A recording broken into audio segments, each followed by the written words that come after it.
Alrighty. Good morning, afternoon, and good evening, ladies and gentlemen. Welcome back to yet another beautiful session of the region of Luavara. I'm just taking a minute to enjoy the peace and serenity of this beautiful music.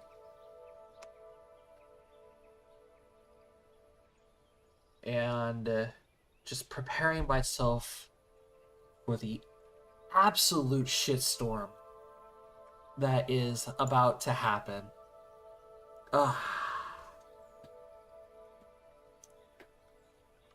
It's so great. So hello everyone. I hope everybody is having a fantastic day. I have been sitting at my desk for probably about the last 6 hours with my head completely empty.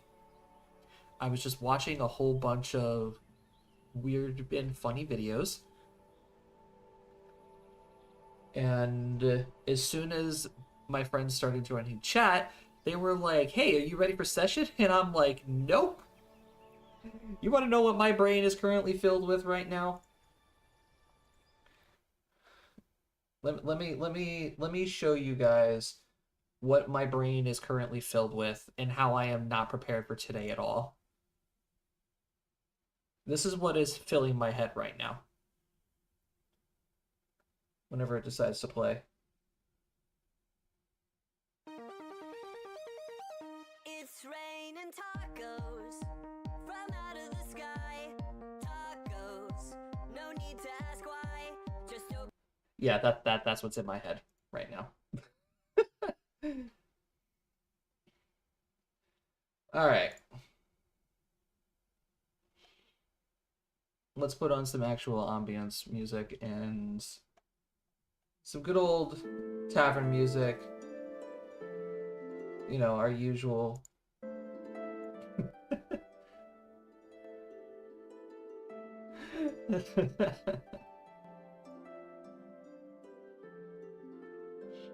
Alright, let's go say hello to everyone. 10 out of 10 song. There we go. Oh, KP!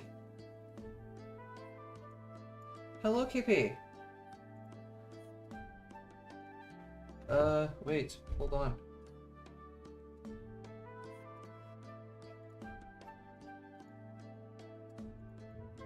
No! Ah!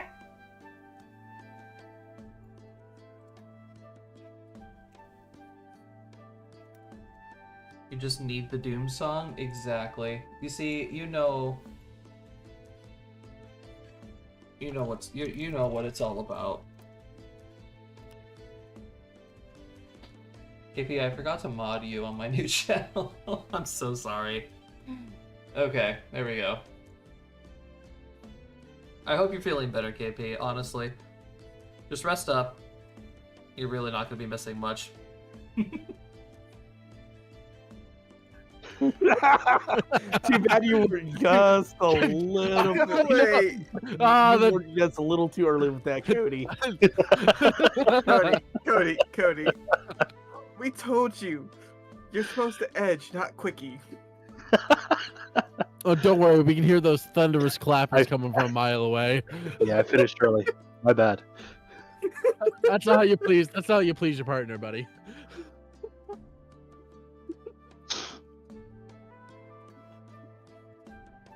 Don't worry, I finished early. I'll help you finish it. Is he okay? The fact that he's not responding is kind of Because I'm waiting for this forced bit to just die. No, this is actually very naturally occurring. It sounded so forced. This was the actual natural ebb and flow of our conversation took to this turn. Okay. You've missed a lot of the conversation. yeah. That's probably why I think it's so Rusty's forced. been to an adult toy store. Has any of us ever been to No, the back that's- of Spencer's? I'm pretty sure most of us have. That's PG-13 adult toy Oh, store. bull fucking shit! Rusty's been to a real one. with the black billboard that says "Adult Toys XXX." Oh my god. Hi, Steak. Thanks for coming in. I apologize that this is the first thing that you hear. If they've been here before, they know. If they were here a bit earlier, we were talking about bad dragons. Okay, we were talking about Squish. Oh my god. He's a very bad dragon. And KP's not going to be here, but she is in. She's in my chat. Yep. Yep. All Hi, right. KP. Hi, KP. Hello. I've been to a toy store. I bought Legos. I get this. Yeah, They that's, sell that's Legos? a very good I'm response. gonna have to go. You know what? I'm just gonna go play with the Legos I bought for 50% off at work. Fuck you. All right, Matt. Listen, just because y'all work for, you know, the big men. I work for corpos Big and Brick. shit. I work for Big Brick. You work for the big bricks. I work for Big Brick. Oh god. I'm the personal Spider God. Dance monkey. Oh my god. They call me into the board meetings to juggle, and I just cry. We're gonna see a new ad for Spencer's. Ever wanted to fuck a Lego guy? Well, now you can. Introducing Big Bricks. Oh my god. It's just Matt standing there crying. It's a perfectly. I'm like frozen in place, but I always use one single tear to hit my eye. Chat, how could you make a joke like this out of Lincoln Logs? I don't understand. Well, it's very easy. You just come to Abraham Lincoln's house. Oh my god. Alright. Anyway. So, previously. I mean, last week, nothing too crazy happened. There was a lot of new character introductions. That's the biggest thing that was done. But yeah, you guys have made your way back into, no, not back into, you guys made your way all the way up to Ebon Key.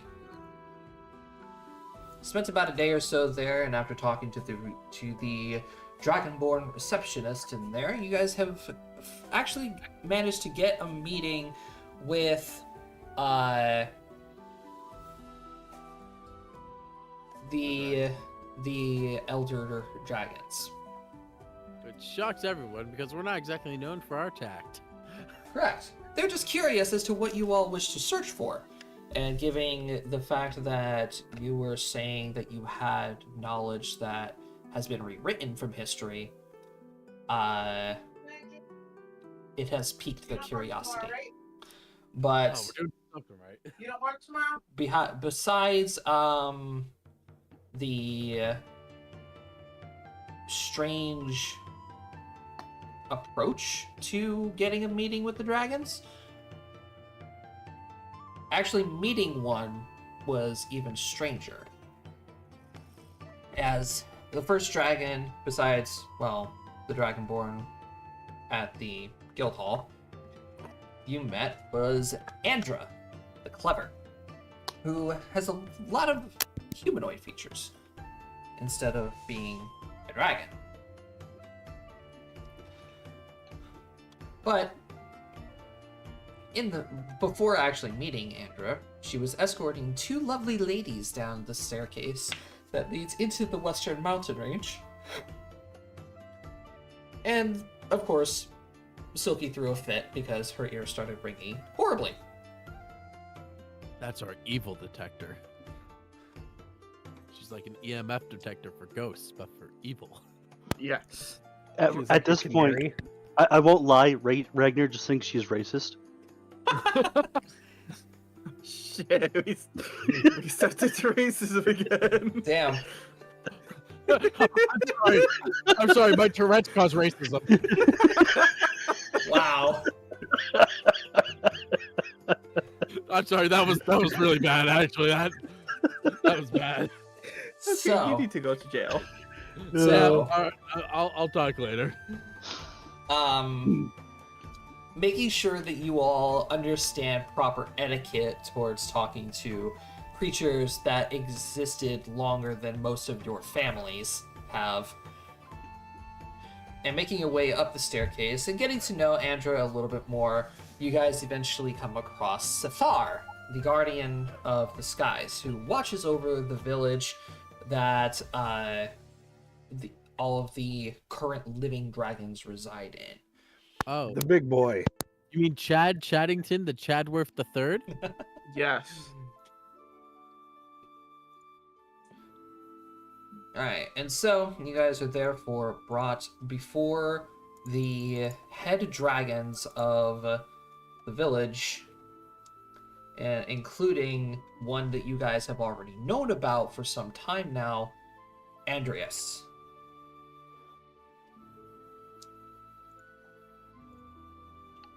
So, we are going to pick up immediately in the meeting as the six of you here now stand in front of 5 of the oldest creatures on this plane. Yeah, this isn't intimidating at all. Not at all. I'm not shitting my pants here. You shouldn't Lincoln Logs? So, of course, Andra walks up before all the dragons. I'm assuming you guys definitely would have told her your names. Yep. Okay. Yeah. We could just get that out of the way because I rewatched the VOD and nobody told her anything. We're dumbasses, but we're polite sometimes when we're reminded. So Andra stands before the dragons. She says, presenting to the elder dragons who hereby seek knowledge of the ancient past, the adventuring party, the Nameless. And she just scuttles off. We really gotta work on a new name. Yeah, we'll get to that eventually. It costs We'll get money. to that soon.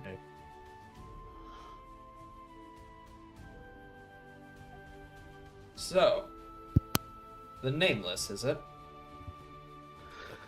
We have been informed that you have seeked out our council to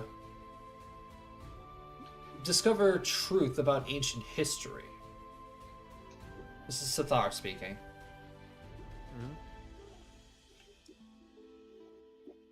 I'm assuming that you all have multiple questions in regards to your task. Please, present to us your curiosity. Casually looks around and see who's gonna go first. Oh, God fucking damn it.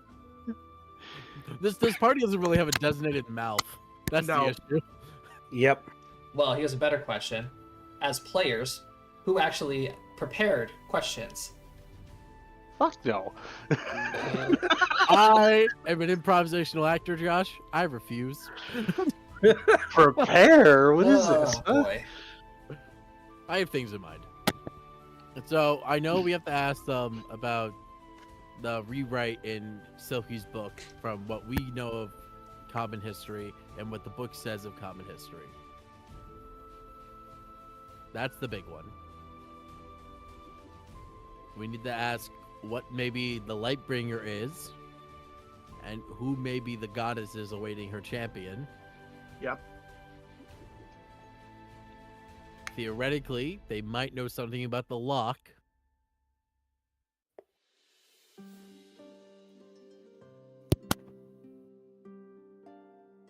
Anyone else have anything to add to that pool of questions? I mean, we could ask who was the nameless king, Yeah, we could. if they even know. Oh, he only said 2 beings, didn't he? Yep, 2 beings know of the nameless king.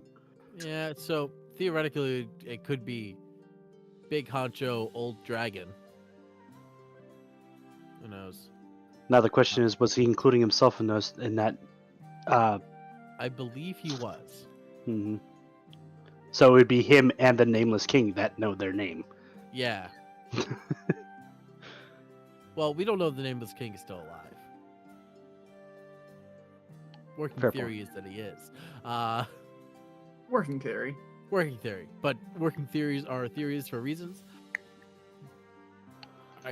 Does anyone else? Can anyone else think of a question that we were going? I know those are the 4 big boy questions. Main ones, yeah. Because I can't. I don't think we're here to find out the past. So, I guess the first thing we need to do is to present the deviation of history. But I personally do not remember what the deviation of history was. I don't think it was really explained. Yeah, it just said I don't know if we actually got an explanation on that one. You're right. We just knew that the history books are rewritten.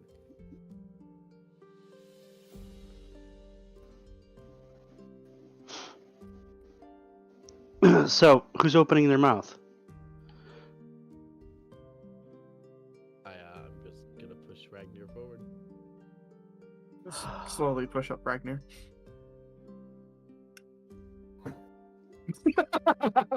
You are probably the most presentable person in this group. Well, okay. Alright. I mean, As the group gets behind Ragnar and begins to shove him forward, he is quite literally, like, you could see him a little bit shaken. He is sweating profusely, and is shivering. But he takes a deep swallow, adjusts his shirt, folds his hands together, and approaches the dragons. Good afternoon. It is a pleasure to be in front of such a magnificent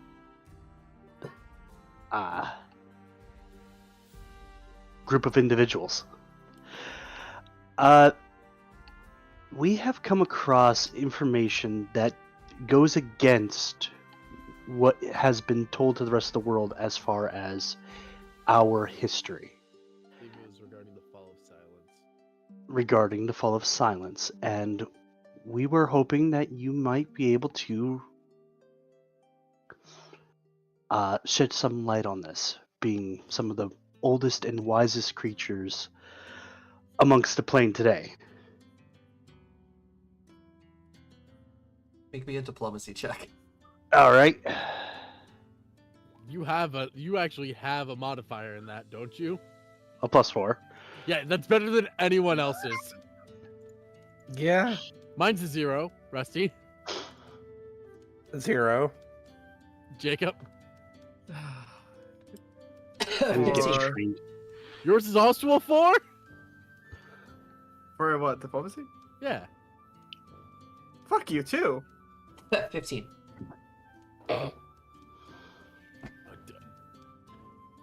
Yeah, but it's cheating if we make the DM the mouthpiece. Exactly. Yeah.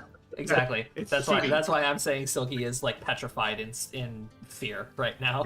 Yeah, that's why I didn't push up Silky because it was cheating.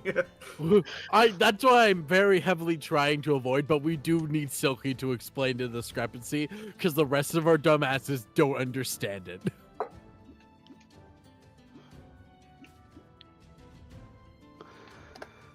So what is their response to that 13 diplomacy? This dragon up here, who it very clearly is probably either a white or like something that it require like that resembles ice. She just like leans on her hand and says, "You're gonna have to be far more specific with what part of history about silence you are speaking of, because we as a society of dragons here have isolated ourselves from the rest of the world, only speaking with the mortal creatures if necessary."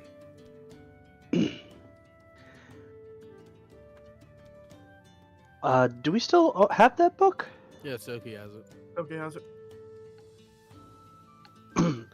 I would look towards Silky and gesture for her to hand over the book. She already has it out, like. Someone just asked Silky what the discrepancy. Okay, there you go. She's Okay. Yoink. I believe what you seek is within the pages of this book. I haven't had the time to read it myself, but my companions have. Companion has.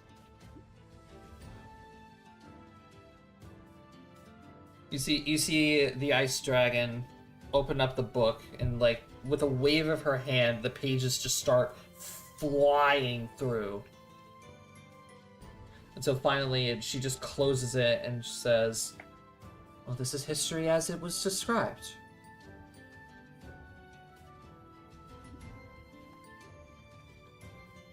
Look towards Silky again. Huh? okay. So what we know is wrong. In that case, the book is telling the truth. Oh. If that's my understanding of that.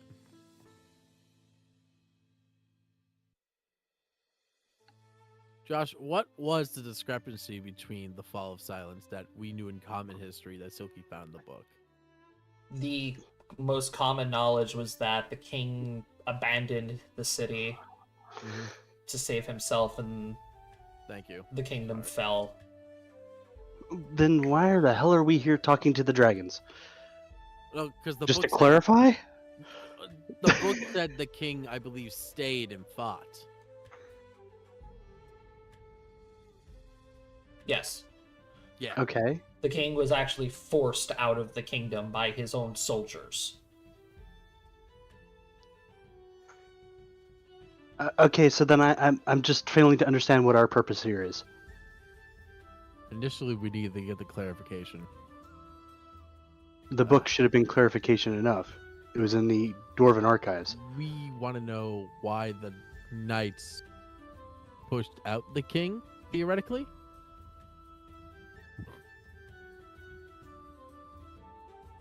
Has history evaded itself?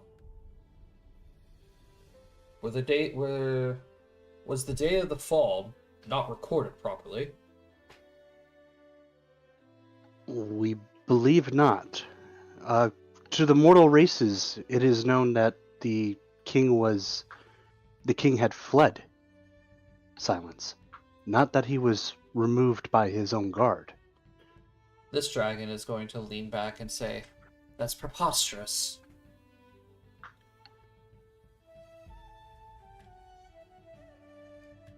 That is preposterous. The King of Silence was a brave warrior. He valued his own honor, and he would have died in silence if not for his soldiers.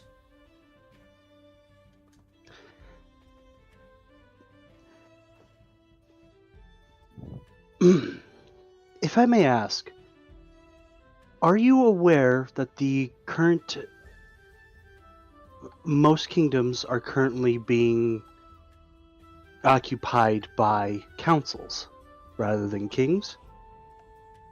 The Green Dragon is going to speak up and say, "I have heard rumors saying that monarchies are collapsing and adapting to a new form of government." What if I were to tell you that at least for the dwarven city of, I almost said Dandelier. It is Dandelier, isn't it? It is You're Dandelion. correct. Okay. Yeah. You're correct. Okay, brain's working against me here.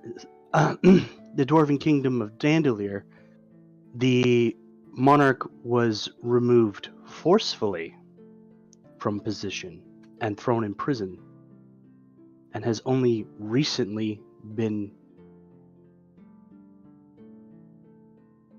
liberated. So you're saying that the Dwarven Council has fallen? Not entirely. A new member will rise up and claim its spot. The king is currently in hiding.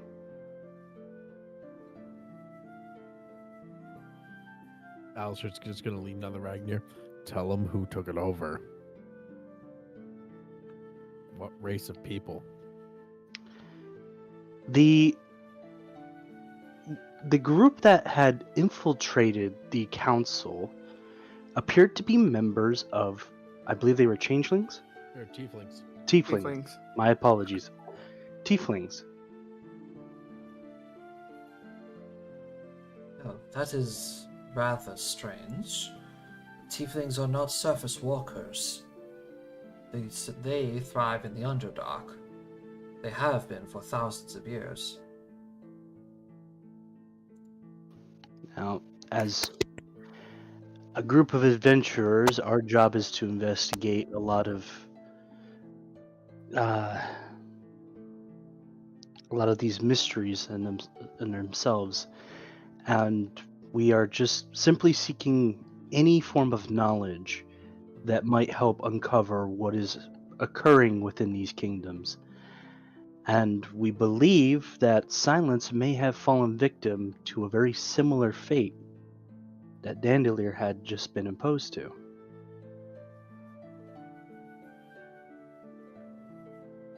If there's anything at all you can do to provide for us to help in our investigation, we'd greatly appreciate it. We are not sanctioned by anybody. This is purely, well, most of us are. There's quite a few of us of nobility that seek to either regain some semblance of themselves or seek answers for what is becoming of their kingdoms. As I present the princess that just spoke up.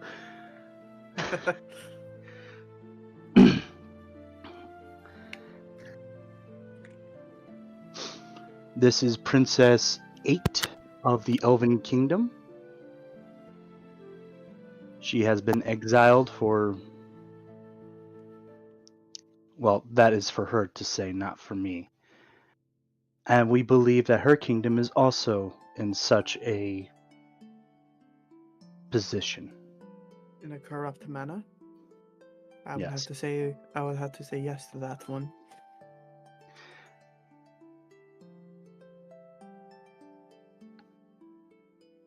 And if you don't mind me asking, who exactly the rest of you are in terms of nobility? What are you, her squire? I am a noble from Dandelier. My father served under the king, and that is my ties to this. Aristella speaks up and says that I was once a nobleman of the Kingdom of Elendor.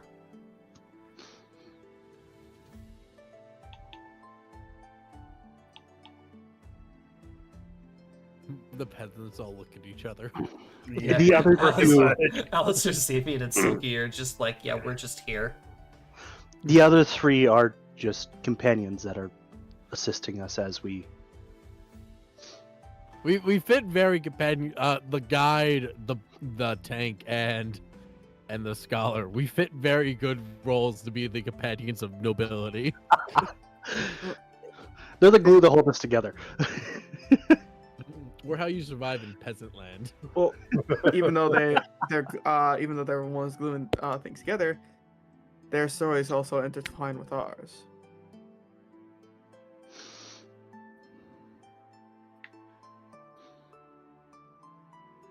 And your entire reasoning of being here is to ask us exactly what? If there is anything that we can do to help provide evidence that the tieflings are infiltrating the kingdoms?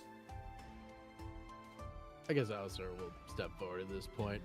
I don't think we're exactly asking you to provide evidence of the tieflings. I think it's relatively clear that might be what's happening, and for us of shorter lifespans, it's gonna have to be something we do ourselves, because no one would believe it without seeing it. I think we more came here to make sure the information we've gathered thusly is correct before we make another move that may alter the entire course of the kingdoms currently. We wanted to make sure that we knew the actual truth. We knew that the King of Silence was actually forced out of his kingdom, not ran away. We wanted to make sure before we took another step forward that we wouldn't be burning down established governments for no goddamn good reason. Another thing to add is if this information was hidden from us, what other information of our history has been altered and changed? That too. Within our own history books. We came here seeking knowledge of the world. 8. Silky suddenly reaches up and holds her ear. And Xavian, you happen to feel what feels like two hands, like very subtly grip your shoulders, and you hear a whisper in your ear. It sounds very, very sinister, and it goes, "Well, simply why don't you ask the tiefling that is in your party?" Nutty? Nutty the fuck? But Tiefling and Silky, are you okay? As each of you turn around, and now there is a new dragon that stands behind Xavian. And she is uncomfortably close to Xavian. The bow has been like drawn and pointed just out of reflex.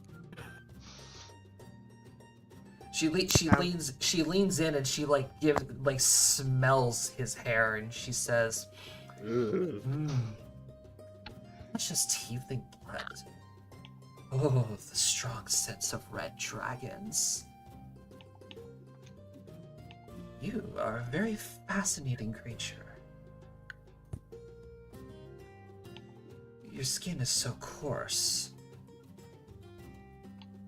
I'm assuming you hail from the sands of the wastelands in the south." I do. It's Villa. Who might you be? She sounds like a bitch.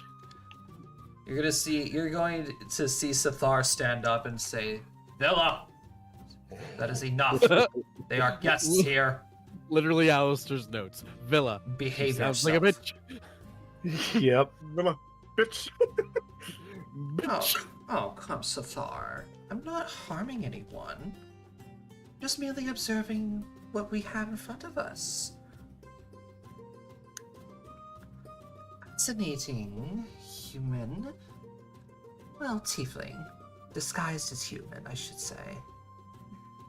Strong taste of dragon blood. Curious as to how you obtained that. Did she say what I think she said? Oh, and of course, we have angelic blood here. Where there's one demon, there's always an angel. How fun. You, however, are very interesting. I'm gonna be so bland. 8 is gonna hold You. Silky closer. It's like, You're then going to see the dragon almost like disappear or like deform herself and then reappear directly in front of your face, 8. oh, Nutty! And of course, Elvin. She just stares like into your soul as she licks her lips and says, "It's been so long since I've tasted elven blood. Royal at that." sorry. I don't think I would be that tasty. She reaches out and she like pinches your little cheek and says, "Oh no, it's okay. The shy ones are always the tastiest." She's gonna, of course, do her little vanishing trick and then reappear in front of everyone and make her way up towards the rest of the dragons. Well, I'm glad we were spared of that, Cody. We're not worth talking about. Yeah. Hey, I'm not shocked by that in the slightest, to be honest.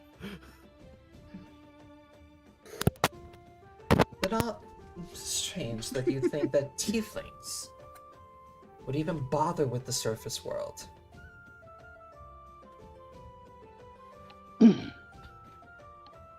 Well, we kind of killed one that was posing as the head councilman for Dandelier, so they're up to something.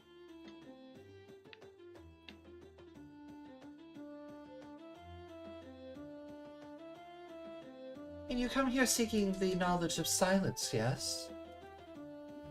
But how much of the city do you actually know? It's hard to say since they're under lockdown.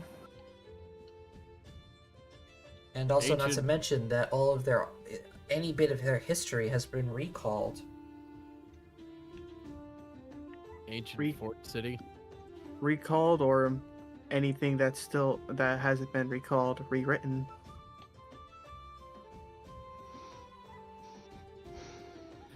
Al's just gonna give the basic human rundown of like capital of the human kingdom, Fort City, impenetrable. That's how they propagandize it.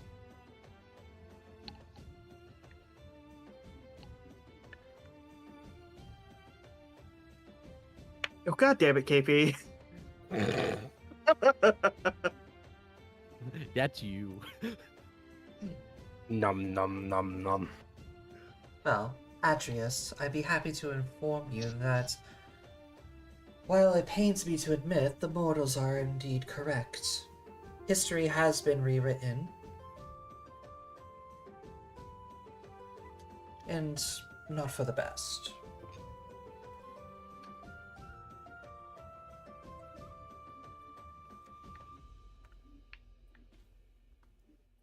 As for your little theory of tieflings taking over the kingdoms, what evidence do you have of the tieflings being there? And the other two? The last time a tiefling has been on the surface was 500 years ago. Do we still Yeah, have we the still- guy's arm? Yeah, I was gonna say, we still got the guy's hand. I don't think so, but The one Funny. that had those was Piper. Piper. Well, considering that we found we came across them in Dandelier's archives, was already it's our word painful against enough. word is not enough. They need evidence, and we do not have any evidence to provide. Yeah, we should have kept that guy's hand. Didn't you take a trophy off of him, Rusty? Nope. Ah, No one took a trophy. horns are great trophies. What could we say? The only thing we have to attest to this would be the testimony of the king, of Dandelier himself. I still have some of their blood in one of my arrows.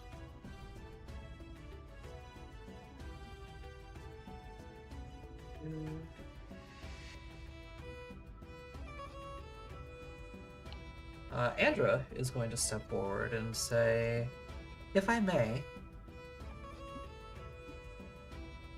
Inulf, why don't you use your divination magic? You could search their memories for the battle if they claim what they claim is true.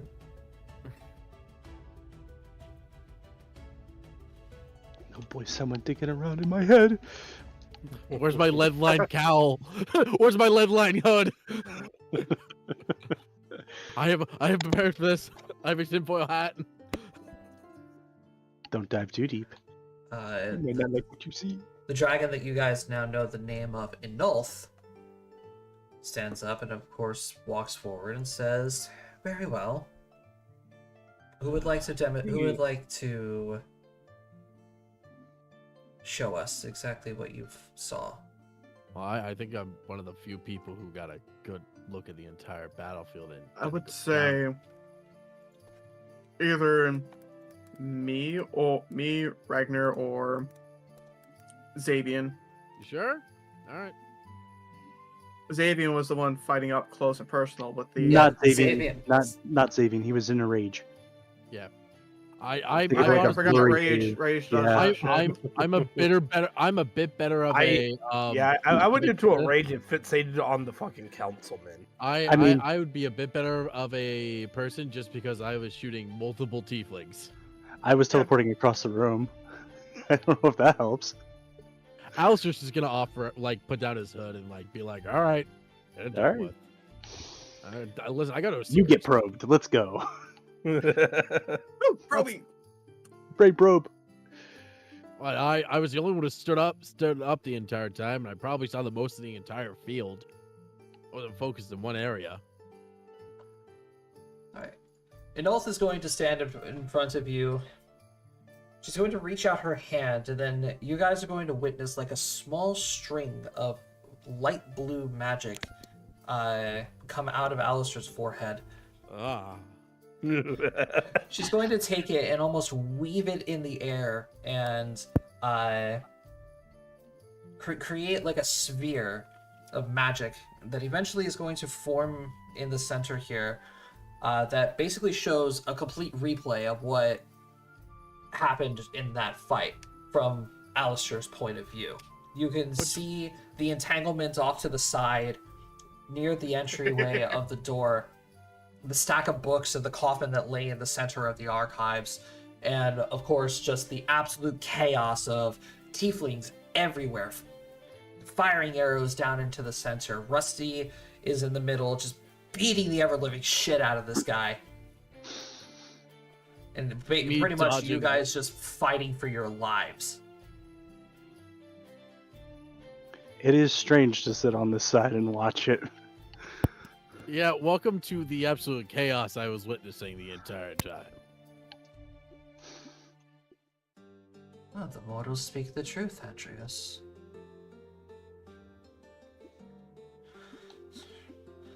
So, once they have seen enough, Enolth just claps her hands, and the replay sphere just vanishes.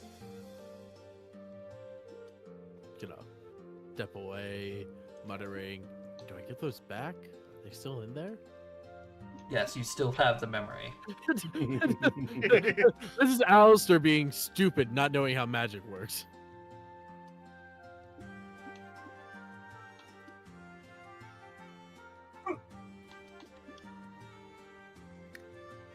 Well, it is not very often that people come seeking information and admit to war crimes beyond belief.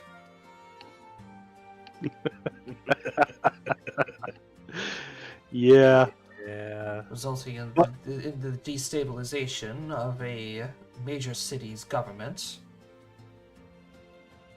I mean, They started it. we saved the king. Never would have done this if they weren't trying to kill us.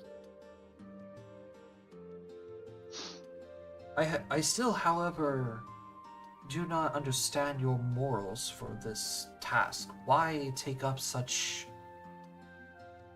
a destructive path? Why? What is this all for? You come here seeking information about silence. You destroy a kingdom's government.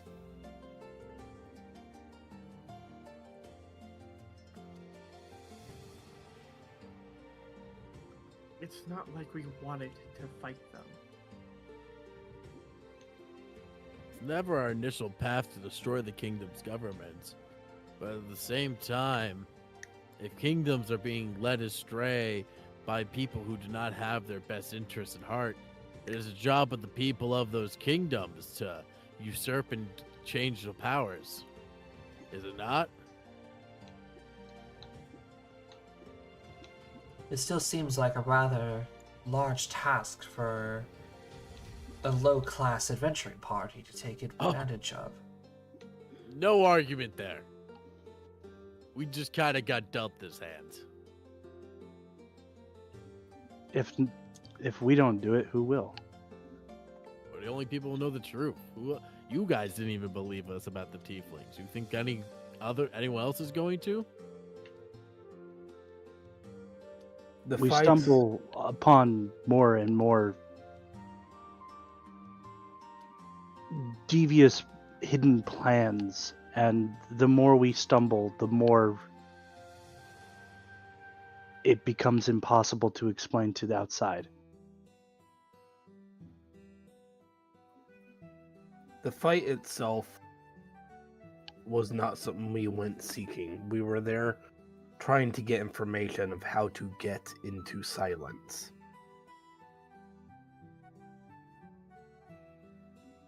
The moment we stepped in, we've uncovered many things. The fact is that they were holding their own king in a prison, along with innocent bystanders.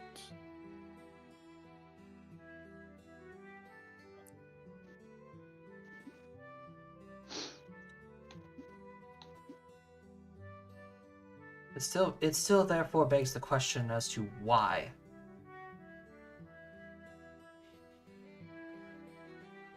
Villa, you're gonna see Villa like roll her eyes, vanish for a second, reappear behind 8 and Silky, and she's just going to push Silky in front of everyone else.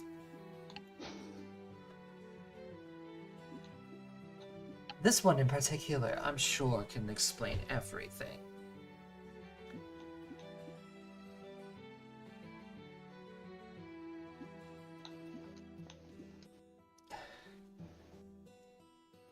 She's gonna, of course, get up and just look back at her friends and look towards the dragons and say,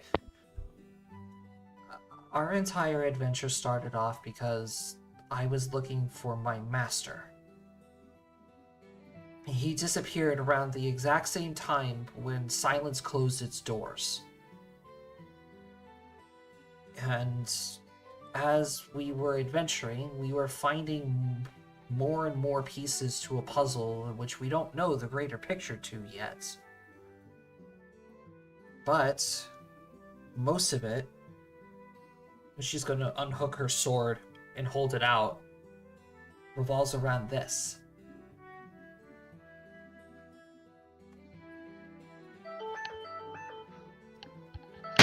Around this time, when she presents the sword, Adrius is going to stand up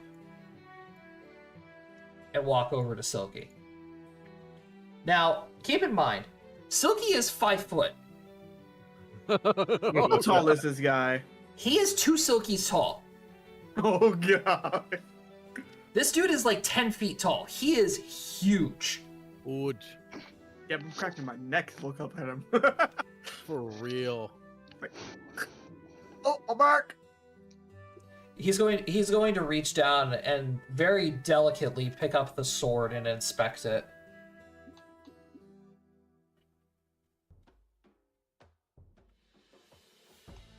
I've only heard mere stories of this weapon.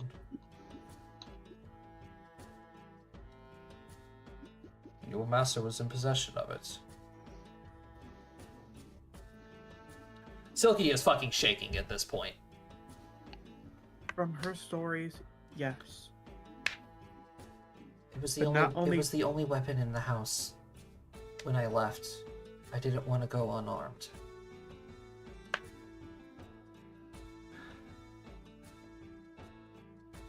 But not only that, we had people from Silence itself in search of that house, seeking what we can only guess is this.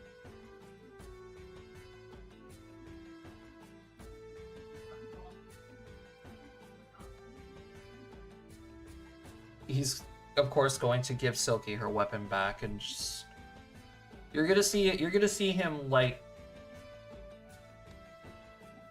cover his mouth and, like, he's thinking.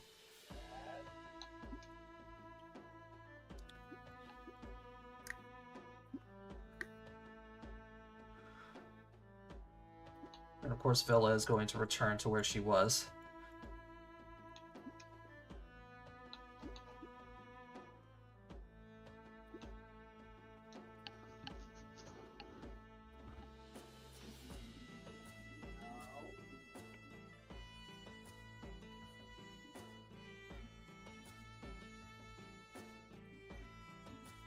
Adrius is therefore going to look over at Andra and say, Andra, did the adventurers present you their offering yet? No, sir.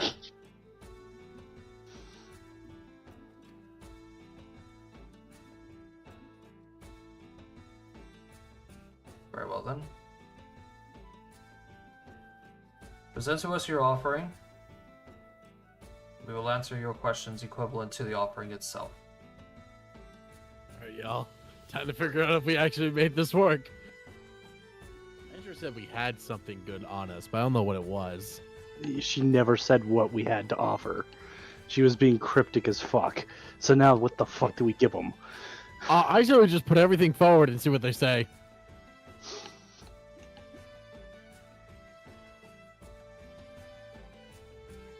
Because my assumption was the sword, but... Alright, everyone, pull your offering.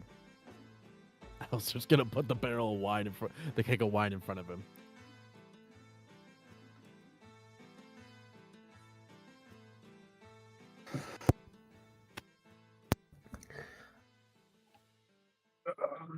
Xavier is actually going to step forward and actually reach into his pack and pull out the armor.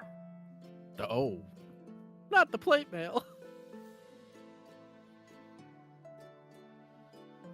I thought he was gonna offer up his chicken. Where is Peep? Not spare rations. Talk about giving a dragon a cock. Damn it, Cody. You bastard. But he's gonna lay it down on Andrew would have stepped forward and taken it. okay.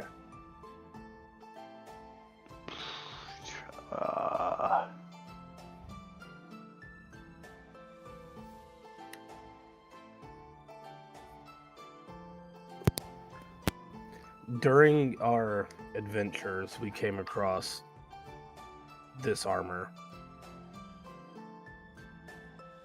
I myself do not feel right having this. I believe that it should be returned so that way it might be given a proper send-off.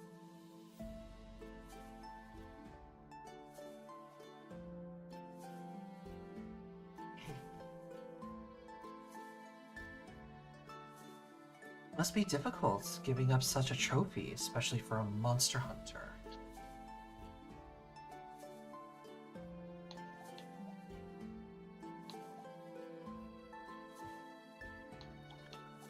Aegeus is, of course, going to take the armor and inspect it. You're going to see his face fall for a second.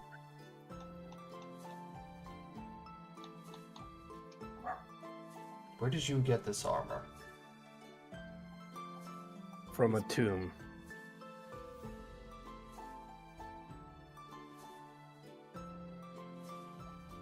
Down to the southeast of here.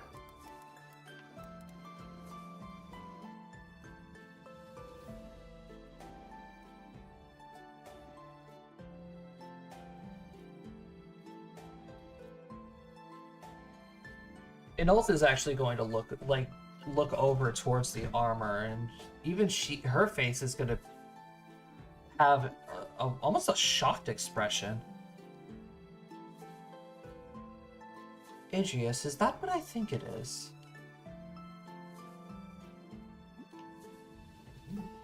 You would be correct.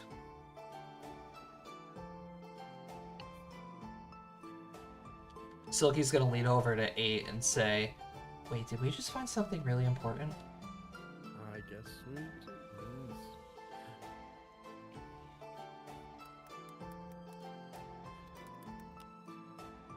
We might have.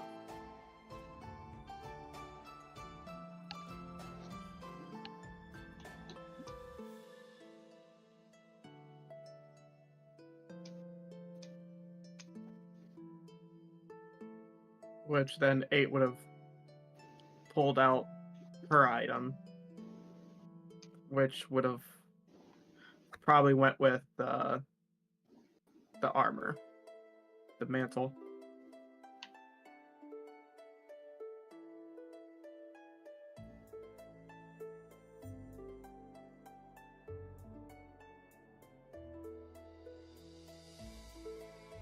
Yeah, but at this time, the rest of the dragons are actually going to gather around the like inspecting the armor pieces that you guys presented.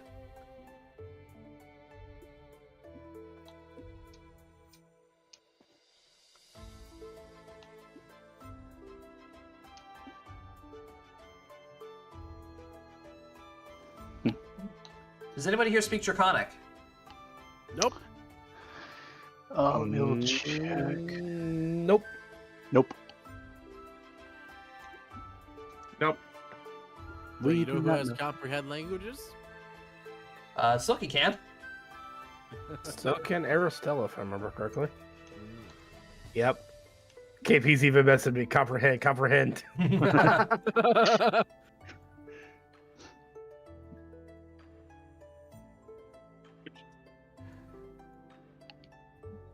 Comprehend takes a standard action to cast, correct? Yes. Mm. Yes, it does. 6 seconds. Oh. But by the time she's done casting it, the dragons are going to return back to their seats and say, "Very well. Your offering has been accepted."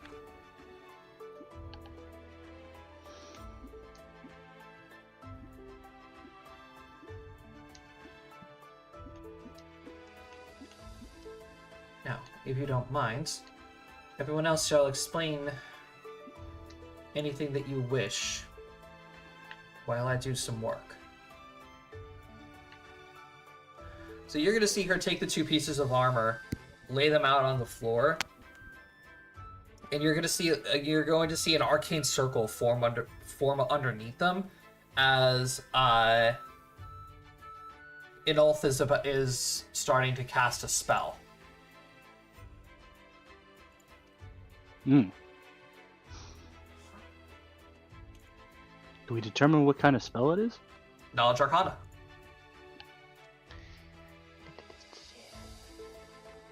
Boop. Not bad. Not great.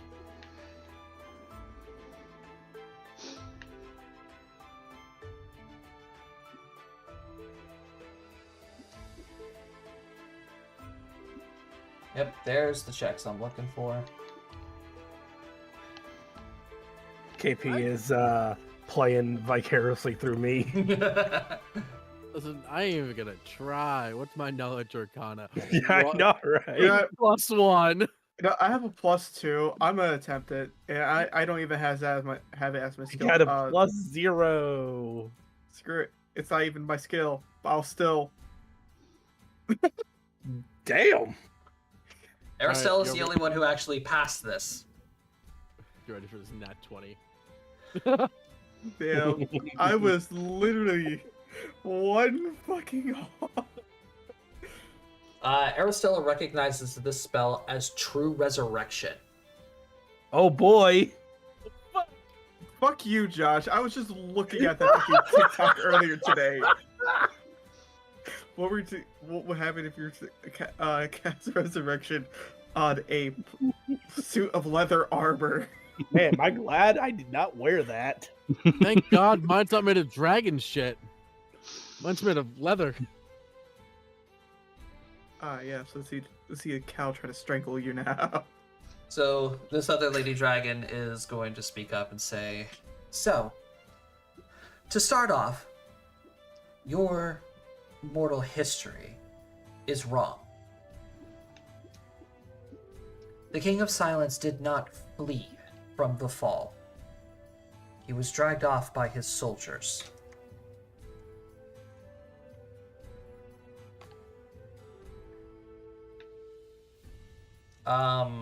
Sithar is going to speak up and say, it wasn't an act of cowardice. It was an act of preservation. Silence had a great respect for the king. And under the guidance of their protector, the citizens of Silence have always believed that so long as the king survives, Silence will never fall.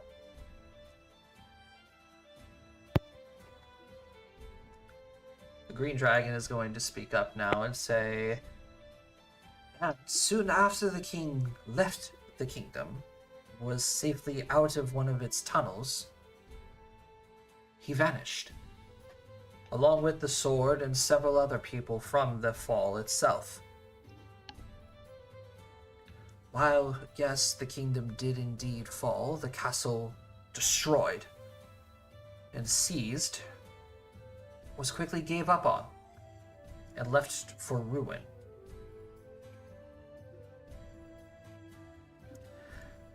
Villa is going to speak up. Silly mortals always wanted to do a restoration project. So they rebuilt the kingdom and left it as neutral territory, as history proclaimed it to have been all this time. It wasn't only until roughly 60 or so years later when the Council of Silence arrived and took over the whole political side of running the kingdom and its economy."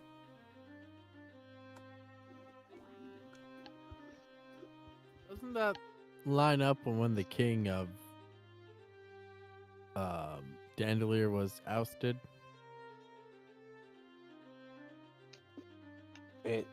No, it was far before. Okay. When was Dandelier's king ousted then? I thought that was like...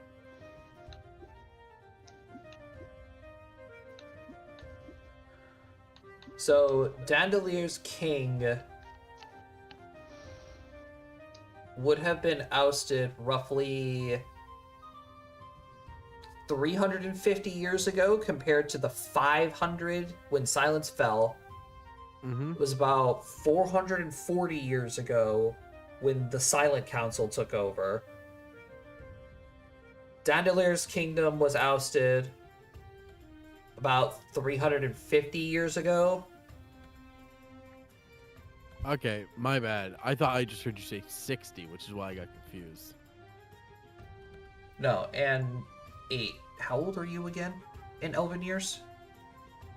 142.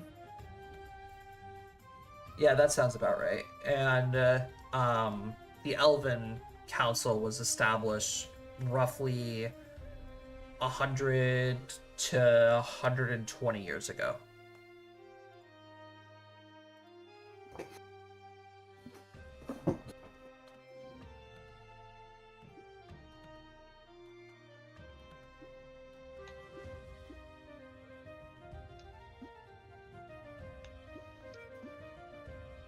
Now, I have a question for the lot of you. Sure. You all say that you want to go to Silence. I'm assuming that you have found something within the archives to get in.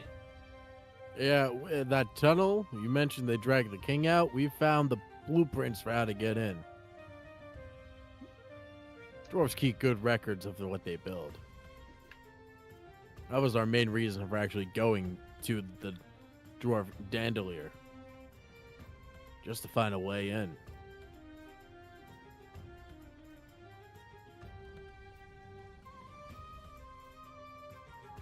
And surely it's just you all going in, correct?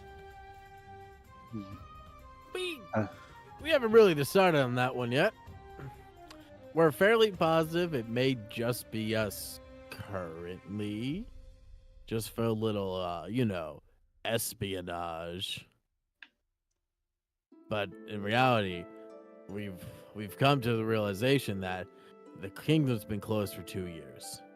If we walk in the Silence, we're going to be immediately recognized as outsiders. It's been isolated. They know everyone who lives in that town. They know everyone who's supposed to be there. So we're kind of at a standstill when it comes to that. issue.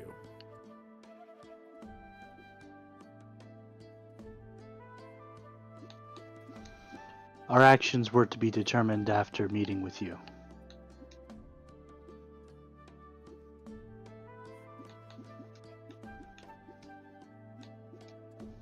What they seek, Sithar, is a distraction.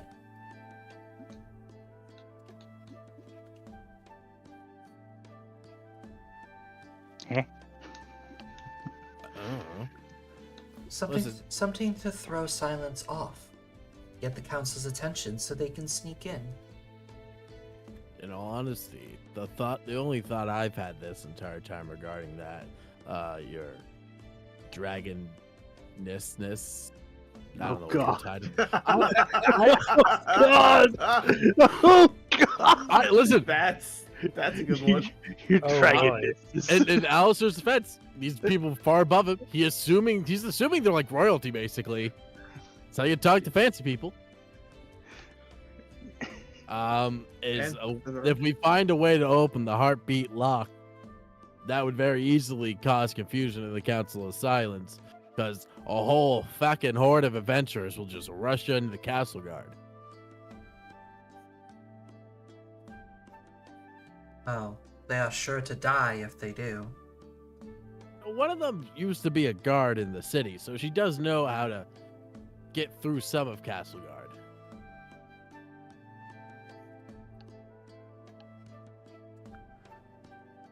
You'd hope.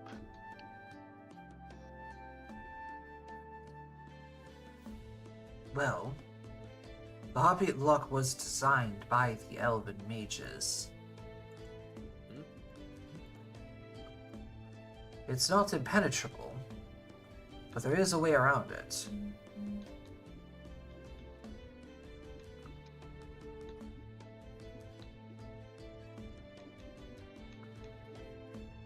Just a little dimensional magic should do the trick. Dimensional. Don't you fucking tell me. That little fucking joke I made. What, That might be the fucking key. Is 8 saying that? No. This is just me saying this. That's what I thought. Someone with magic, please continue this line of questioning. I don't understand that stuff. Dimension. Give me Knowledge Arcanas.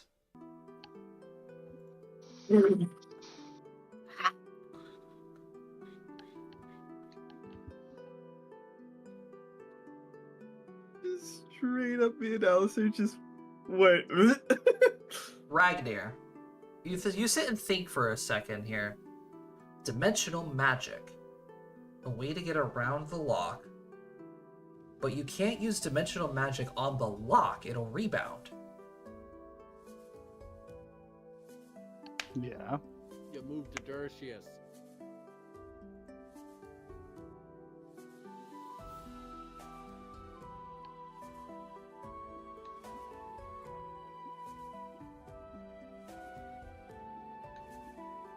Chalk. That fucking chalk. Fucking chalk. When I first Oh, saw it, God. and when Josh explained it, I'm like, there's no fucking way. When I sent it to Rusty saying, Yeah, he what did. if we Just moved the Dercius? Bart and Kit the Dirtiest to another dimension. I'm sure someone would have done that by now. No one has said it though. No one has told us that what type of magic they used. They only said they only use what they are currently capable of doing. They also couldn't have moved the plane because they would just assume this is his natural plane and he would return. Exactly. Because, for all we know, this isn't the Dercius' natural plane.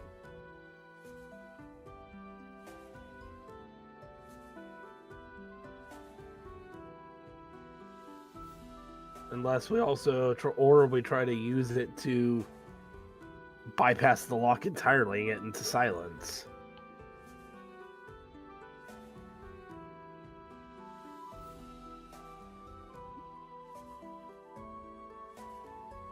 now. I have no idea.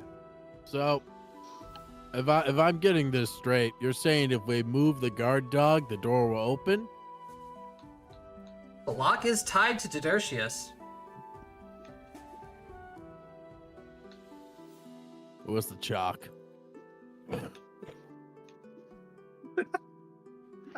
So congratulations, Matt. You figured out how to get past the heartbeat lock. So annoyed. The I was fucking expecting a chalk. trick. I was expecting a fucking trick. It is a trick. I was It is a expecting trick. some kind of. I was It's a fucking expecting a magic more. trick. A pretty simple, a pretty simple one actually. You spoke, Yeah. you spoke to a bunch of mages that were there. They never told you that they tried using dimensional magic on Didertius. Fucking idiots. They tried using dimensional magic to get through the barrier. But every time it happened, they would always slam into it. Someone remind me next time we see those mages in the Adventurers encampment, the fucking smack them. But reminder, there hasn't been any super powerful mages that have challenged Didertius. Oh, that's Yep. true. Yeah. It's all low-level adventuring parties that are trying to get in. Yeah. So they wouldn't. So even if they tried, they wouldn't be able to. Correct. So Didertius's resistances are just too high. We gotta go give our paladin lady the chalk. Well, here's the other thing, like the dragons did mention. If we do remove Didertius, all these adventurers are going to pile in. We would be responsible for their deaths because they're basically running into, well, Whatever, Yeah. whatever challenges await them in Castleguard. exactly. What doesn't I'm not necessarily comfortable sending a bunch of people to their death just for a distraction. no, that's fair. But I am blanking on her name, Paladin. The Paladin lady. Alone. Yeah, so Talone. But doesn't Talone know how to navigate the city and get around the challenges? Was a She said guard. she said she worked in one of the areas, and she said she might not even get through it. She Which- did warn us about that as well. Hmm. So imagine, because a lot of people over there praise her. Even if she can't do it, what makes you think they can? She has prior knowledge to it, and she's saying that it's difficult. She is only just a low-level guard. Mm-hmm. That's true. Also, my model broke.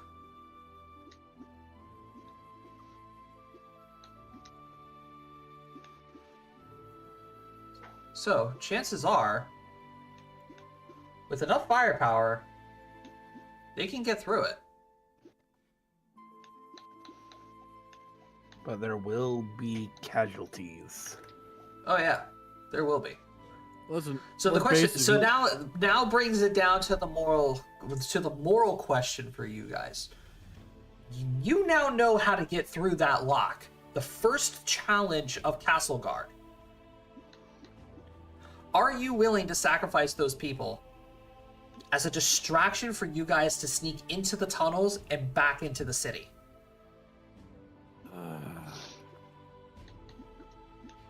I mean, if we're gonna start a fight, we need the numbers.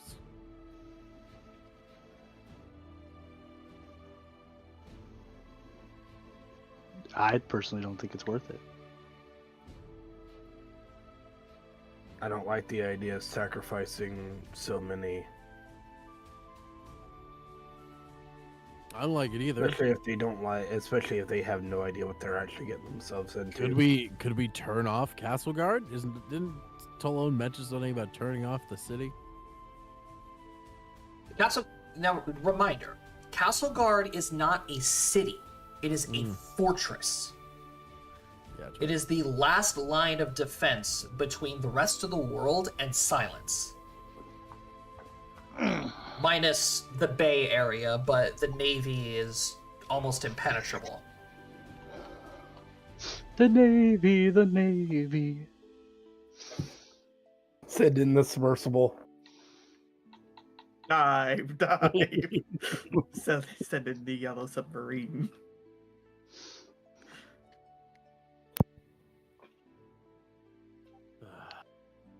Well, that's something we're going to have to contemplate. Unless you all had a different idea for a distraction.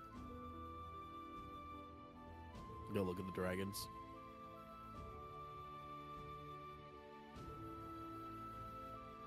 What about Lady Isabel? What about Lady Isabel? I don't know who that is. I'm slipping. Lady Isabel? The creepy cart lady we met in the woods. Oh. This is the dragons asking. Who? Oh, super powerful looking like I give them a physical description of her. We've run into her now twice. She sells magical wares. The collector. Calls herself the collector. Yeah, she does that too. That's an aura that makes you feel uneasy. Mm-hmm. Lightning light. Oh gosh, the light. The flashback of- dragons shake their head. They have no idea who you're talking about. A flashback of 8 using detect magic on that card. I'm not shocked by that, to be honest. My eyes. All right, well, we're gonna have to find. We'll discuss how we're getting in the castle. We'll discuss how we're dealing with the whole gate and key later. We still have questions for our lovely hosts.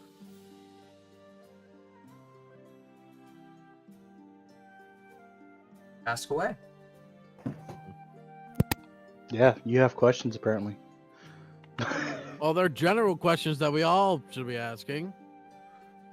Well, then ask. All right. Do you know who the goddess is that survives their awaiting champion?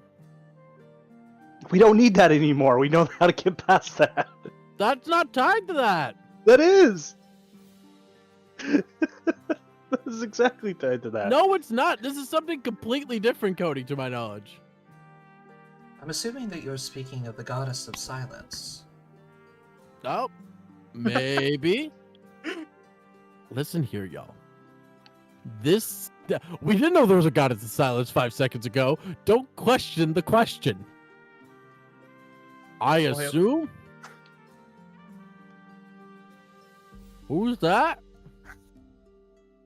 Remember how we were mentioning before Mm-hmm. that the people of silence believed that by the one who guides them, as long as the king survives, silence will never fall. The ones who guided them was the goddess of silence. She, apparently, was the one who helped the king run his kingdom.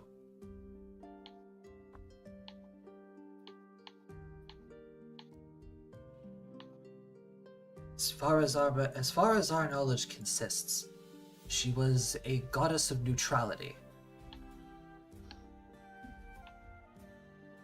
I assume she also has something to do with this Lightbringer guy. The Lightbringer is a prophecy. Oh, is it now? KP said, message me. She wants Araceli to ask, what does she govern over? She was mostly governing over the unification of the world. Silence was a beacon of a new age. Not just for the kingdoms, but for anybody in general. The King of Silence brought the end of the draconic hunt. Hence the reason why our people are in hiding, basically repairing our species. Dragons have been hunted for as long as we can remember. The King of Silence put an end to that.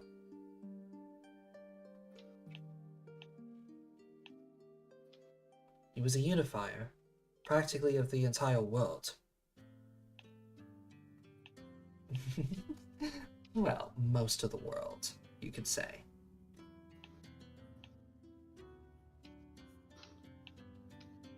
Just like Cody's statement, I feel like she wasn't one of them that he wanted to unify. I think it's more of like the tieflings. Mm. No, not just the tieflings, the whole Underdark. Oh, the whole Underdark despised the king. They felt left out, crying like a bunch of little babies.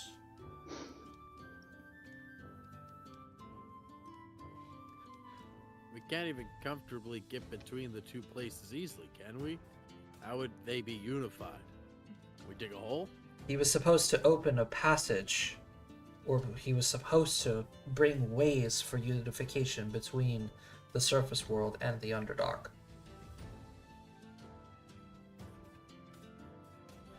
Negotiations long fell apart. But as far as history is able to tell, the Underdark is responsible for the fall.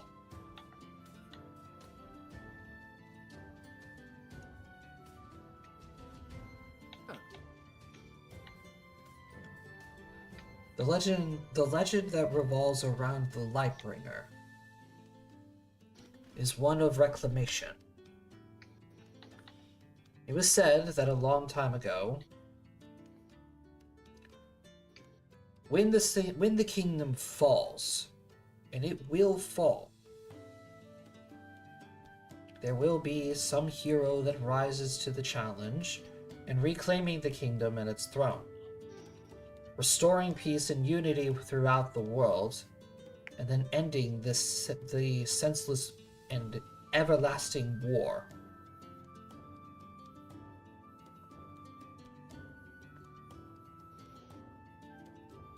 Silky's gonna look confused for a second, but that doesn't make any sense. We're not at war. It is much less of a silent war than anything. That's the most dangerous kind of war. One you don't know you're fighting. And personally, I believe that your adventuring party just uncovered hard evidence of it.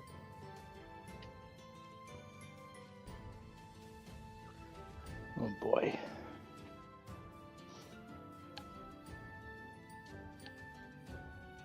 The signs of the Lightbringer start with the return of the king. Silence has been locked down for 2 years.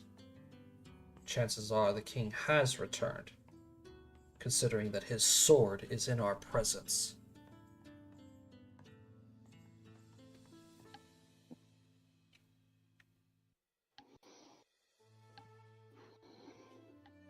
Would the king be alive yet for that long? Yeah, I don't know many humans who can live that long. Dedecius stands guard.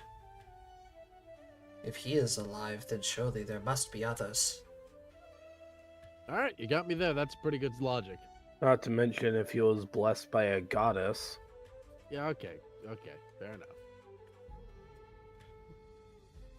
Blessed or cursed, if however you wish to look at it. Immortality is such a gray area. Looks at 8.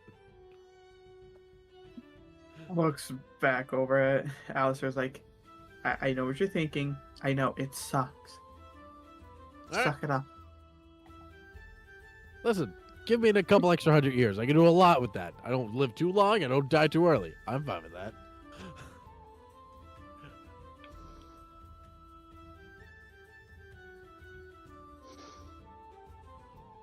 I'm trying to think if we have any. This is Matt talking to Cody. And you didn't want me to ask about the goddess.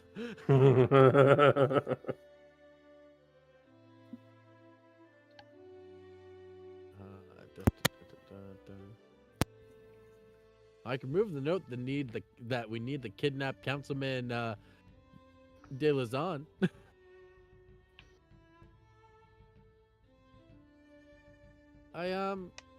I personally have nothing else to ask. As everything in my notes. Aracilla is asking, can we get a copy of the prophecy? Of the full prophecy. I was just writing this shit down.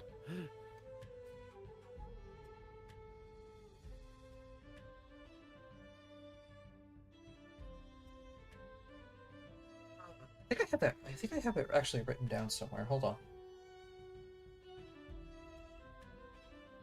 Making Josh go through his notes. That are scattered amongst 3 different devices. Yeah. Woo! Cody, I've been scrolling through my note document all night trying to figure out what we need to talk to about. Sucks to be you.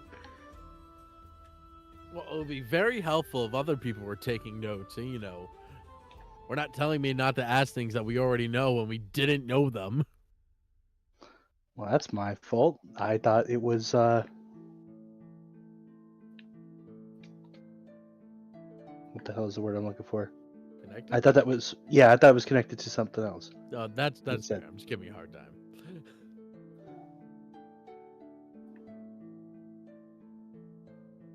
Oh, I found it and I'm reading it and I'm like, what the fuck am I talking about here? Yeah, you mean like most prophecies? Yeah. Vague, confusing, and doesn't make a lick of sense. It looks like I was trying to write a poem about it, but it sounds really fucking stupid. Please read it to us now. Yes. Pretty much what it is saying, like,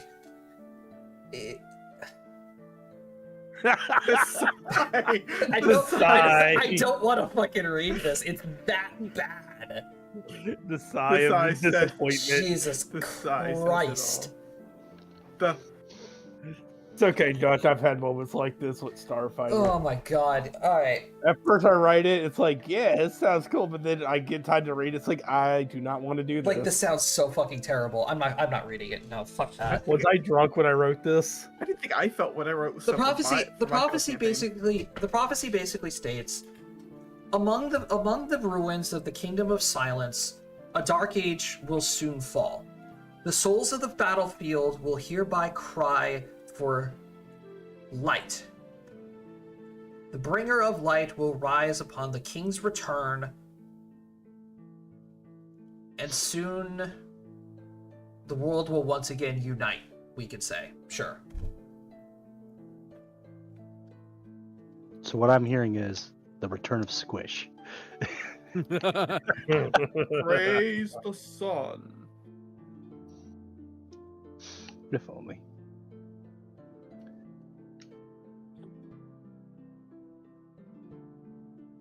So now this just begs the question, if the King of Silence and the Lightbringer are 2 different people,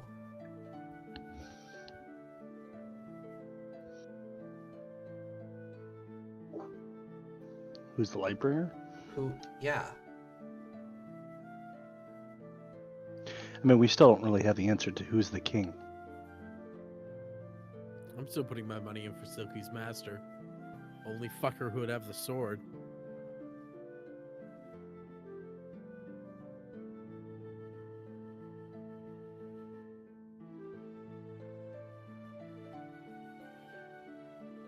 So do you all have any other questions you wish to ask the dragons?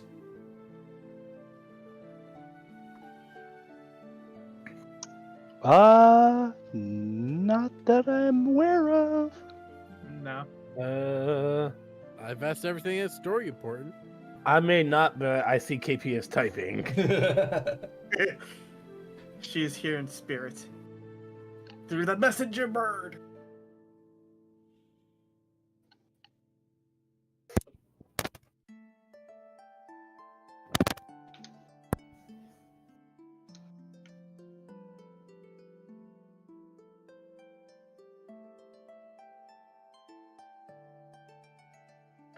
So while we wait for KP's question, She asked, Never mind. do they know how we'll recognize the Lightbringer? I'm going to take that as a no. Yeah, that's unfortunately a no. Nobody knows truly what to look for. The prophecy was beyond vague. Gave no description of what the kingdom should be looking for.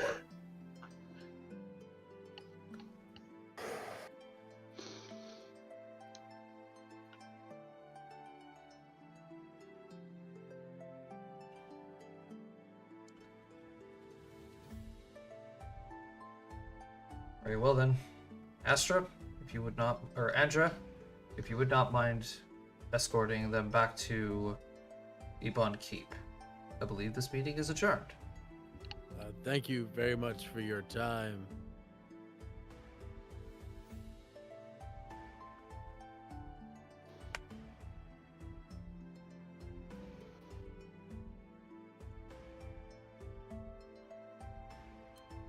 Off you go.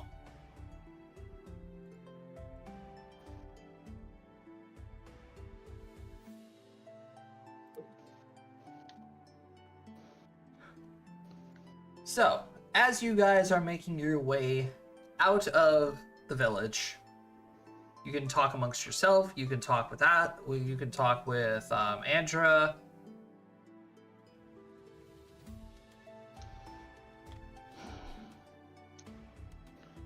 Well, that was definitely intimidating. Yep. Oh, I think you all did rather well. Huh. Well, I'm glad you think so.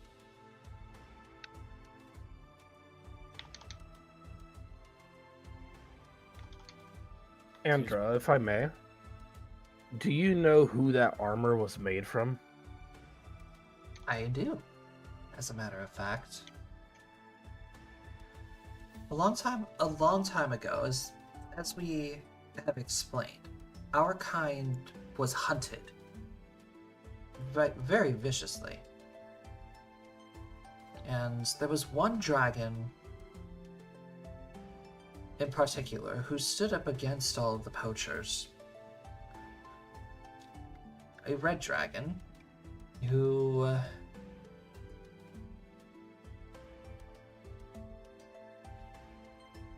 let's just say caused a lot of destruction. Hence the reason why he got his title, the Lord of Destruction.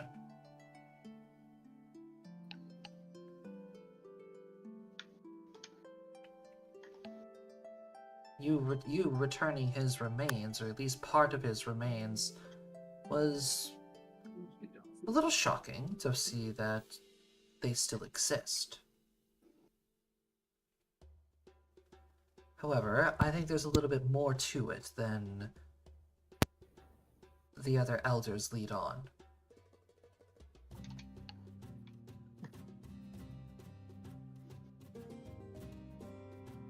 Well, it's not really our place to pry. Seems like personal business with y'all. If you don't mind me asking, what was his name? Gelrun the Destroyer.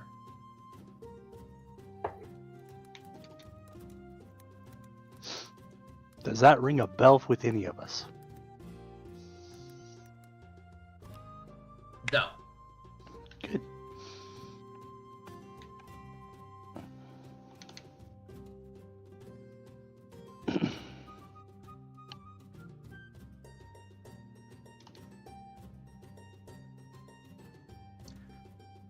Right. So it takes most of the day for you guys to finally, begin descending down the staircase and back into Ebon Keep. Well, Nameless, this is where we shall part. I hope that the information that my kind has presented to you is adequate. I believe it's more than what we were expecting. Definitely. Thank you. Thank you very much. Of course, she's going to give you guys a polite bow and respect, and then make her way back up the mountain. Return it. Ah. Mm-hmm. I need a drink. Same. Yeah. So I'm like, Alistair holds up the keg of wine. The keg of wine that was meant for the dragons. I Yeah, didn't want me it. and Xavier I- gave up both of our armor pieces. Hey man, they didn't want the wine. Not my fault. Hey, at least we have something to drink. Alistair just breaks it open and starts handing out cups. We could assume that you guys made your way back into the inn and you're in your room. Yep. Yep. Or one of the rooms, I should say. At this point, yeah.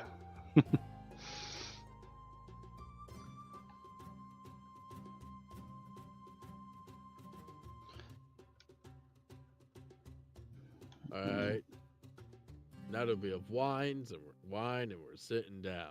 What the hell are we going to do? Yeah. Yeah.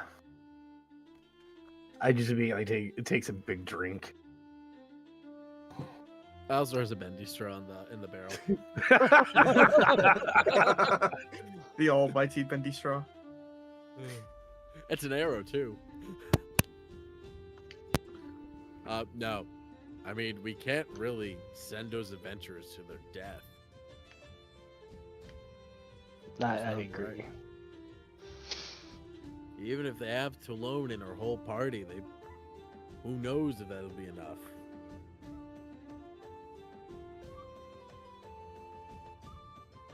And maybe we need to talk to someone with a bit more tact for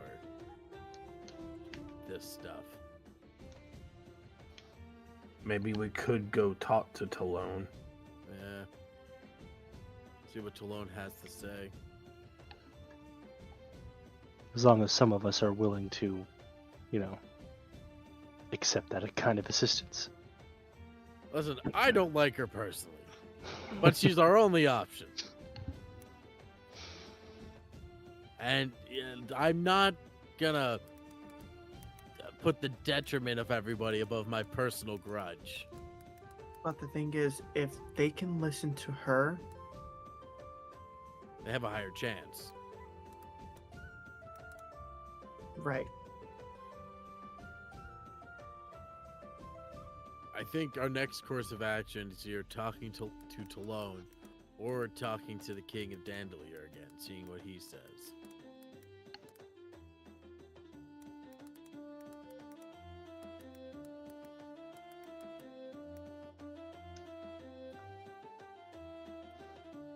Hmm. But one thing is for sure, we are gonna have to probably get stronger. 'Cause we're nowhere because remember, we have a couple options. We can either join them or sneak around for the distraction. I think we still need to go in on our own. Even then, if that's the case, I'm sorry to say, but do you think we could really survive going through there? Oh, as long as you don't really bring attention to ourselves.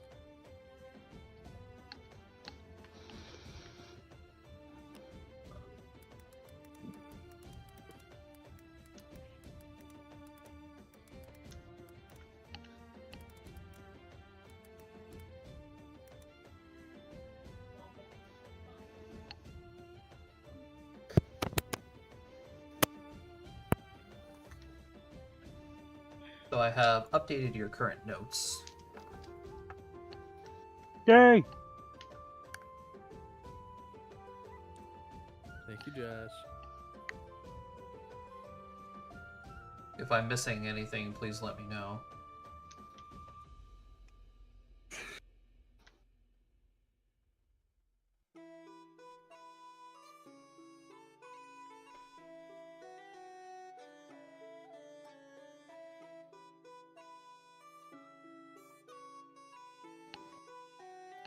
Oh, hold on.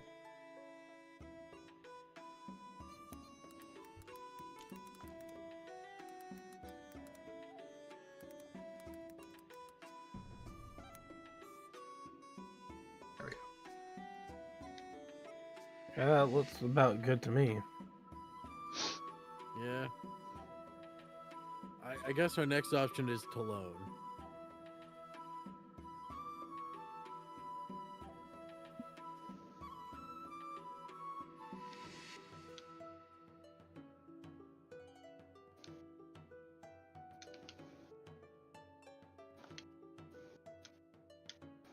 But that is also if she is still where we think she is. I would assume it's been what, 2-3 days? Couple more? No, it's been like a couple weeks now. I think about it. Yeah. Since there's no harm in going back to the door. Then we have no way to contact her. We could send her a letter. True. True, but do we have Tolan's full name to send her a letter? She's a member of a guild. We also know what party she's part of. We can send her a letter. That's fair.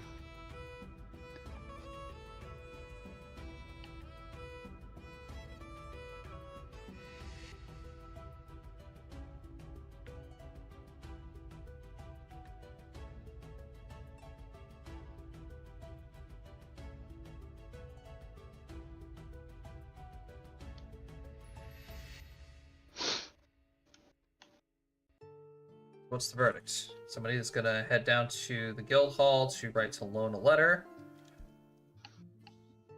Yeah, I think so. That's what it sounds like.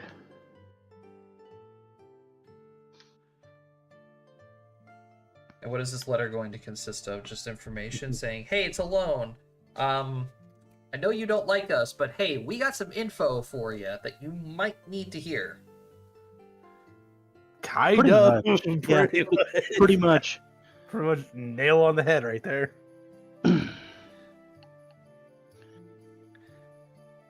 So, just gonna write, hey, it's Alone. I know we got on the wrong foot, but I know something you don't know. Duda. Duda. And Why are we- you putting an Alistair on him? Yeah, I'm about to say, Alistair's not writing the letter. No, from freaking. But you could just tell her flat out, hey, we know how to break into the lock. I think it'd be a little more though. It'd be like We have information on how to get into yeah, silence. we have information. We need to speak to you.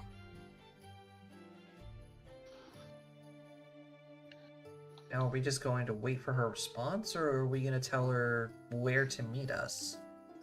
I'd say we suggest World map. meeting. Yeah, world map. Later, next stop. Yes. World map, next up. Where is your next train of destinations? Where are we going, boys?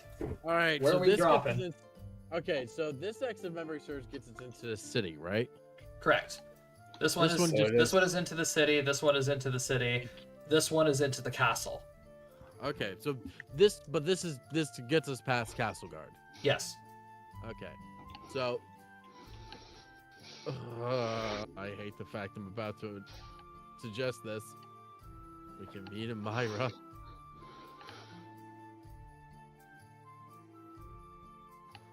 It's pretty much in the middle. Salone goes Yeah. south to Castle Guard.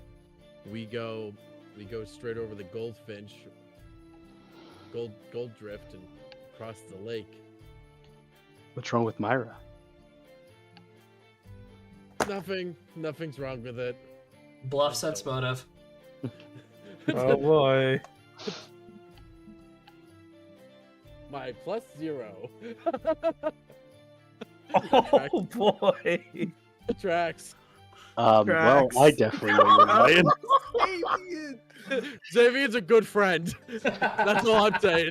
Xavier's a good friend. I mean, Xavier's not one for going and digging in other people's closets. Yeah, Xavier's a good friend. My musclehead friend. Hey, you know about some of our skeletons. We need to know yours. It's just where I was born, or at least abandoned. Abandoned? I don't know, man. I was found as a baby in the gutter and raised by street urchins. I don't even know who the fuck my parents are. So why do you dislike the city? Yeah, Just that's where I bad grew up. memory? You know, I walk in the Myra, and they're going to immediately be like, "Oh, Alistair's back. Hide your coin bags, because he pickpocketed and took a lot of us when they were kids trying to survive in the streets because there's no functional fucking orphanage in the town." sounds like a them problem. Yeah, but it became my problem. Because it was either die or survive, and I chose survive.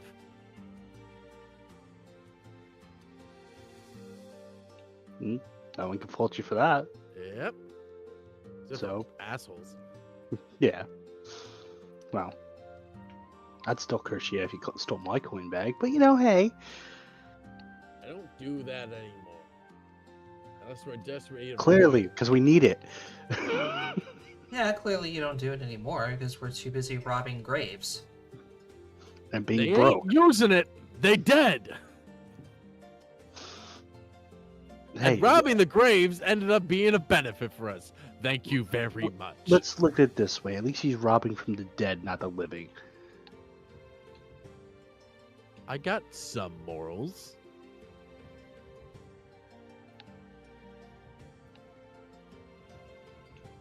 Listen, I won't be the first to say that I am the most morally upstanding individual, but I will be the first to say that your morals kind of get crafted by the environment you grew up in. You know, an environment where you have to scrounge and do some of the most ungodly things to survive doesn't exactly tend to make you make the best life decisions later in life. You must have heard my eye roll when you said that.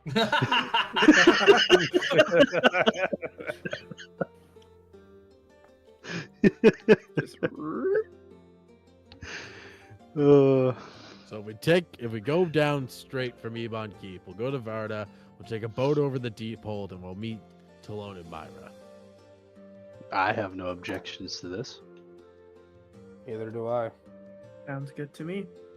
And trust me, we'll move faster because I know these roads better.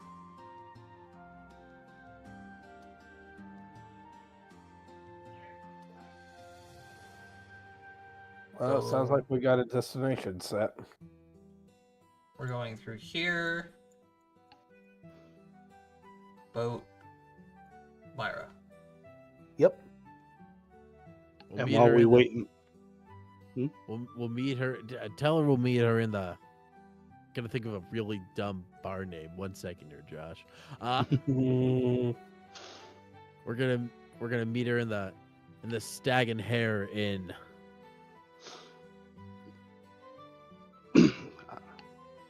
I was gonna say the wallowing pussy. Big Second, here giggling it is. Smurfs. Yeah, but I needed something that Josh would also say. Mine works. Wallowing Hope in you can drink hear- with a cat.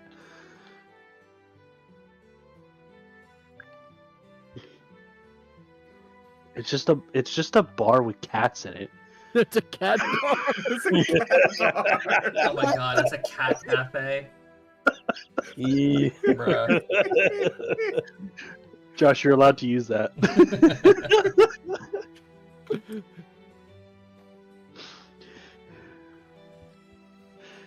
Ugh.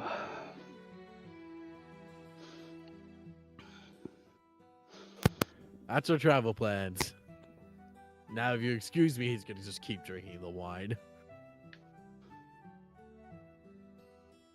Well, her and her adventuring party could probably make it through the forest. We don't have to meet in Myra if you don't want to. No, it's easier for us. It's also the most direct path to going to one of the passages. Because if we leave Ebon Keep, we got to go all the way over to the ton. Is that an M or an N? Where? The bridge gate across the river, water. Oh, Sidoni. Sidoni. Yeah, we leave here. We got to go all the way over to Sidoni, cross the bridge gate, and either go around the mountainside all the way behind the mountain by lakefront, or go all the way down the Gold Drift that way. And it's just longer going that way instead of following one continual road, the Varda, to Myra. It is thinking of the future. How annoying.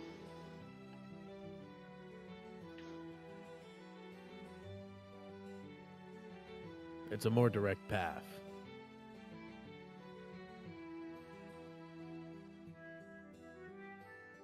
It was the path we were originally taking anyway. To get castle, to get the shadow silence. Right.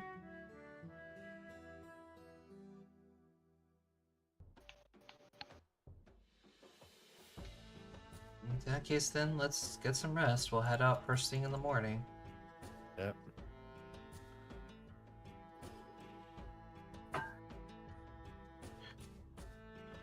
Alice is not letting this wine go to waste, though.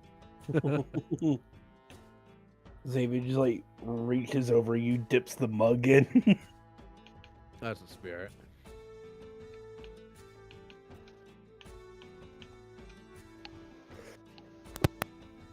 All right. So,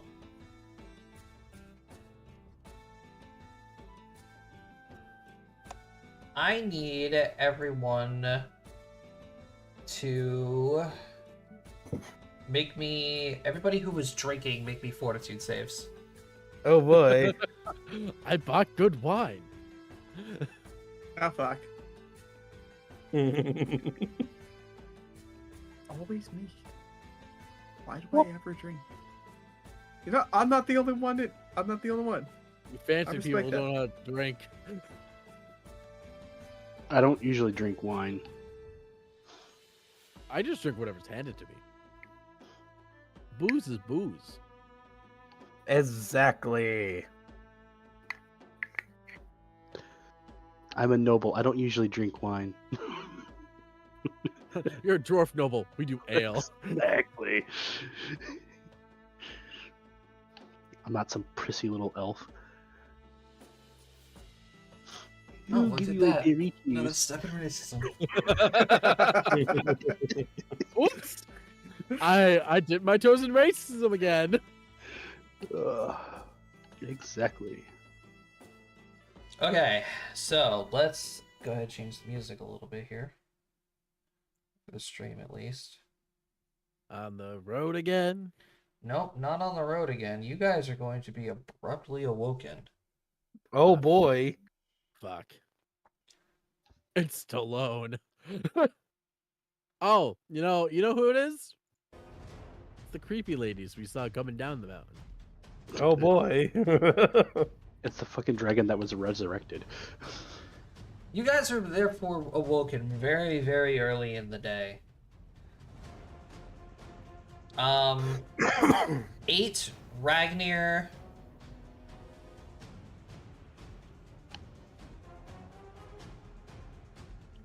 Yeah, just 8 and Ragnar. You guys are fatigued. Ah. Conditions fatigue. Let me actually see if Silky is joining you. Nope.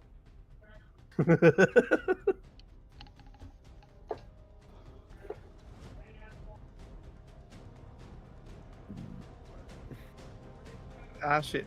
There goes some of my strength and dex.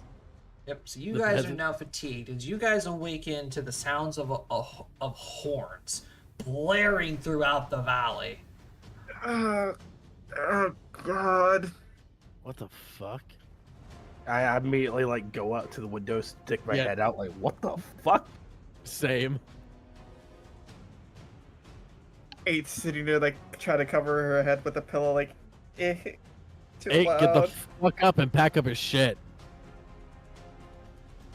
So, Too loud. Rusty, as you poke your head out into the city, it is very bright outside, strangely. Oh shit. And you realize, wait a minute, the sun's not even up. Are we getting supernova? Uh-oh. Town's on fire. Yeah. Time to run. Yeah, the town is currently on fire. Ah. Why do I smell bacon? Pack Yeah, up your I shit. Now immediately we're walk leaving. over and just fucking immediately start trying to rouse everyone. Okay. Like, all right, Josh. guys, town's on fire. Josh, do I smell the smoke at this point? I assume Yes. there's a look of fear and panic you've never seen in Alistair's eyes before.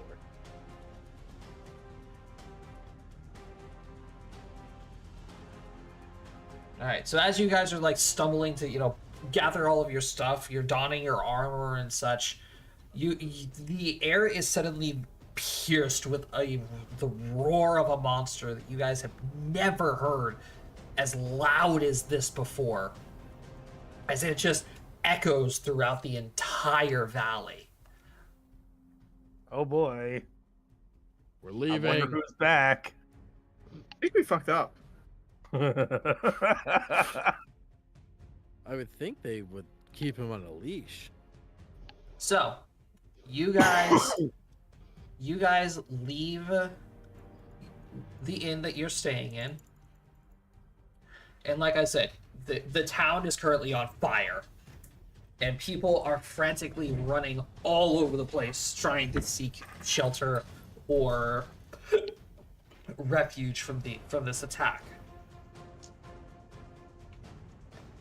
Flying overhead that you can see at least appears to be a dragon. We may have fucked up. And not just and it's not so much as like, oh, he's a tiny little guy. Look at him. He's, about the size of a normal dragon.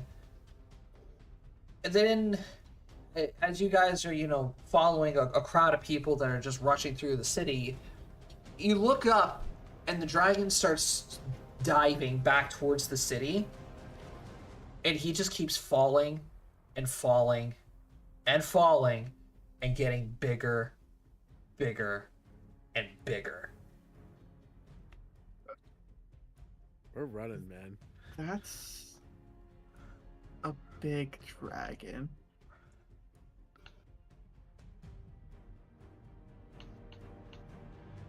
So, Shit, did we just which step in a pile which of direction genocide? which direction are you guys going?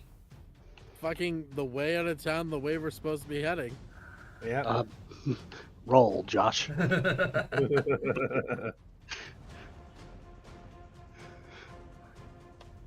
Okay, so you guys are, unfortunately, due to the crowd, being forced in the opposite direction. And I swear to God, this is not me railroading you. This was planned for a while. I was not expecting you guys to go back towards Silence, towards Talone. It should have been a thought that crossed my mind, but did not. So You're dealing with idiots here. yeah, so Doesn't even deny it. you guys are moving with the crowd, getting away from the area. When the dragon finally lands down on the ground, he is covering half the valley. He a big boy. 8. If you want to go ahead and roll me a knowledge nature check. Or if the mages want to roll Arcana. One time we need it. Motherfucker! Hey. Thank you, mages. Go mage group. Okay. Go nerds. I rolled a fucking 3. Aristella and Ragnar, you guys are actually not able to tell how old this guy is because of his size. But strictly off of the fact that he's so old, there is not a classification for it.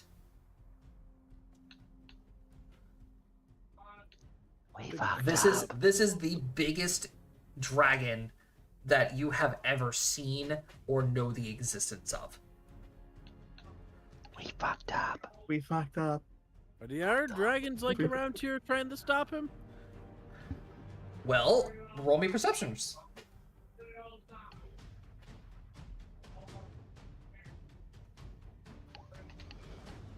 That's a lot of low numbers. Okay. Alistair, Where's my sage? Alistair, thanks to your keen eyesight, you actually are able to like gather yourself for a second to just survey your surroundings and what's going on. And yes, you do happen to see some of the dragons from the village up in the mountains trying to stop this guy. All right. Well, I don't think anyone saw this one coming. The other dragons are here trying to stop him.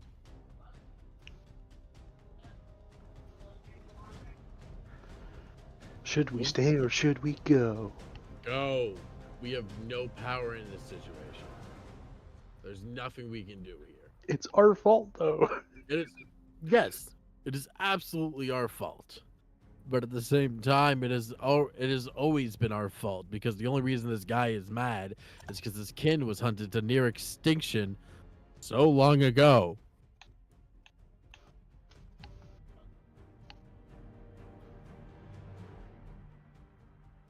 Right. And so, He probably literally woke up and went in the warpath. you guys, along with the rest of the village, or the rest of the town, I should say, are evacuated. Like, so much to the point where you guys start heading further and further north into the reaches of the boreal tides.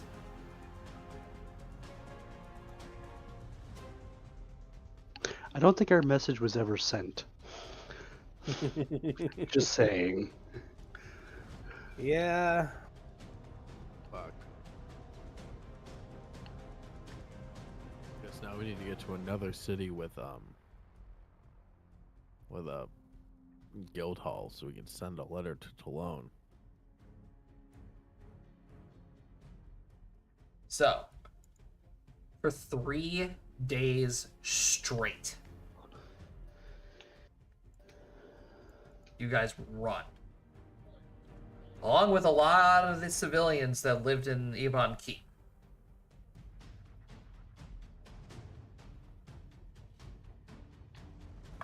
Until, some civilians along with, I think it was Ragnar and 8.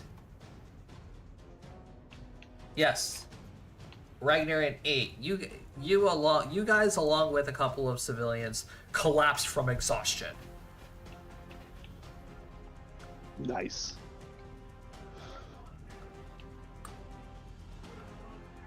So, along with some of the guards from Ebon Keep, taking ships and everything, asking a bunch of adventurers if they would be willing to help them. Obviously, your group is also approached as well, which I assume you guys agree to. Oh, very much. Yeah, We're a little absolutely. guilty here. Yeah. Yeah. We feel a little guilty here. Understandable. We're not the ones that cast True Resurrection, so we're not technically guilty. But we're the ones who give the 2 pieces of person body. Mm-hmm. I mean, yeah, that's Whoops. partially true. So, whoops, we stepped in a little bit of genocide.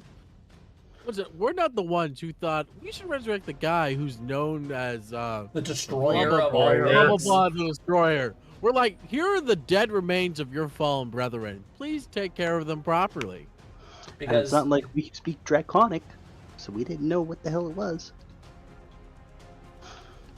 that is also Hey, very you know- true. Ironically enough, is whenever I heard his name, the Destroyer, I'm like, oh, we fucked up. I think they were what they said in Draconic was this.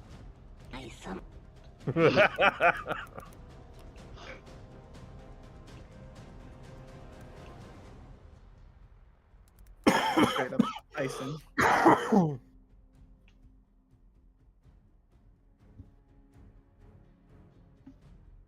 I mean, well, it's a fun time to, I guess, use this ability. Ooh, endurance.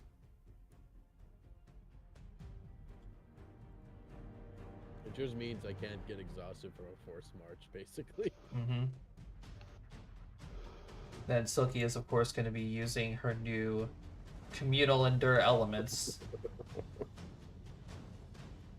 Alistair's able to just keep going the entire time and keep vigilant. Speak up a little bit, Matt. You're fading. Sorry, I was adjusting my chair as I was talking. Alistair's just gonna basically just keep himself vigilant the whole time.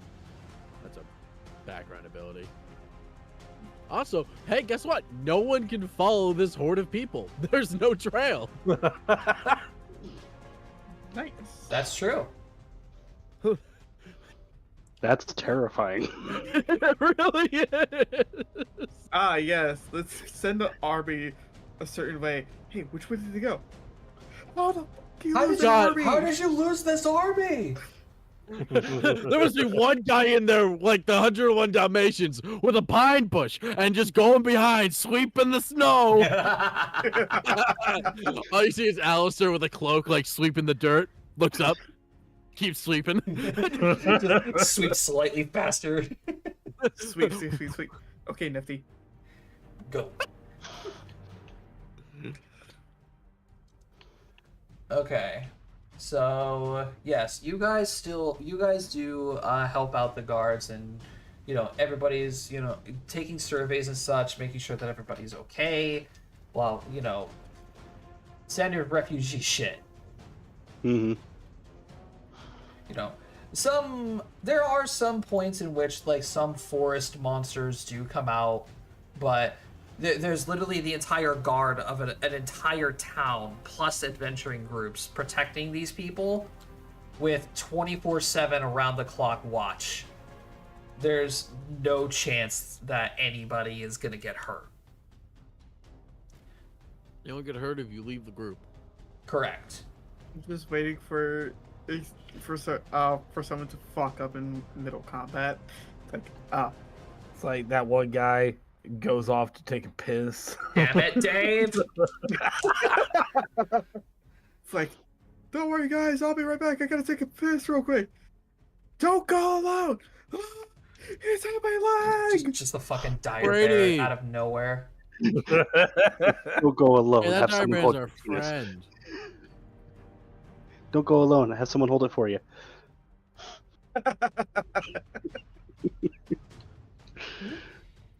Grab this real quick.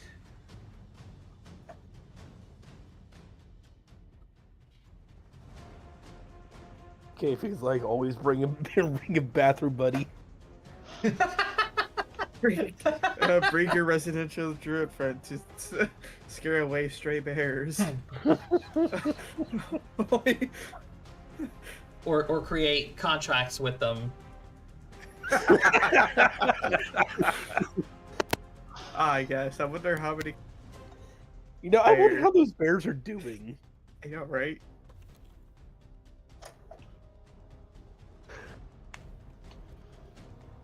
Hey, Ragbit, you should probably contact your mother or father and ask him, hey, did you happen to see any bears around there? Alright, so, of course, as people start to settle down a little bit, the guards start taking, censuses, figuring out, who's here, who's not, who died and who's gone. Obviously, there was a fucking dragon attack. People are dead. Yep. People are dead, and pretty much the entire heap of the entirety of Ebon Keep is on fire.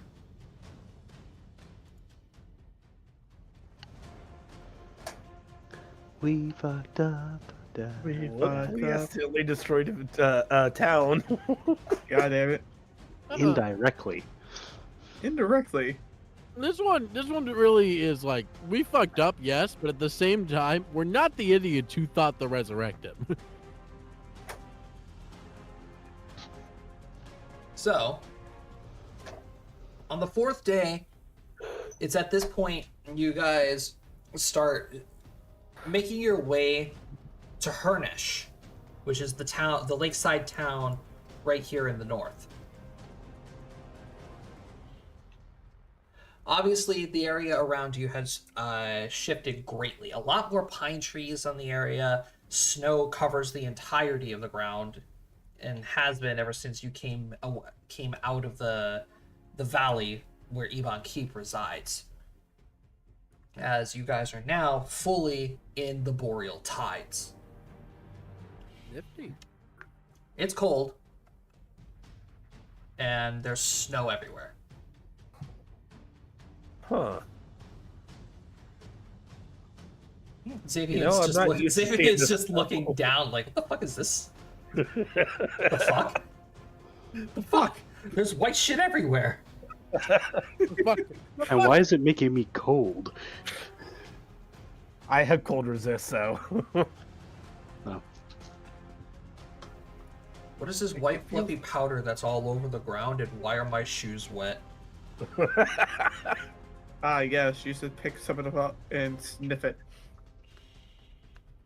You see that yellow bit there? Try that. Delicacy. Okay. So, on the fourth day, about a day before you begin heading in to Hernesh, you guys are coming across another band of people coming in the opposite direction. From Hernesh. where? We are up here. Are you guys on the right map? Yes. Okay. Yeah. Are they coming from the left or the right, Josh? Or are they They're coming. down? They're coming down. You guys aren't exactly at the crossroads yet, Okay. but they said. But they obviously explained. Hey, we heard about a dragon attack. We come to offer aid, and we have a couple of more bands that are coming that are behind us, making their way to Iban Keep in the coming days. Oh, goody.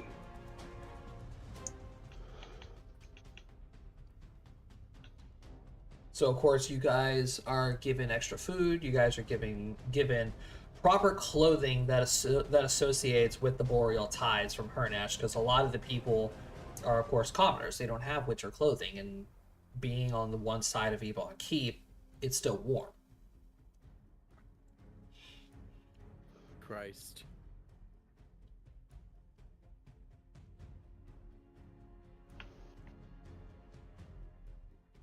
So, after making sure that all the civilians are okay and making sure that all the soldiers and the adventurers are well fed, this band of adventurers keeps on going.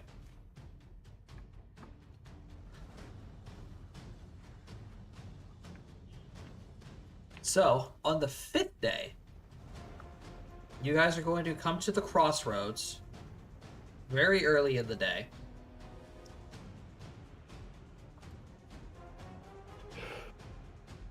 And of course, you're going to come across another band of people, but this one is a lot larger.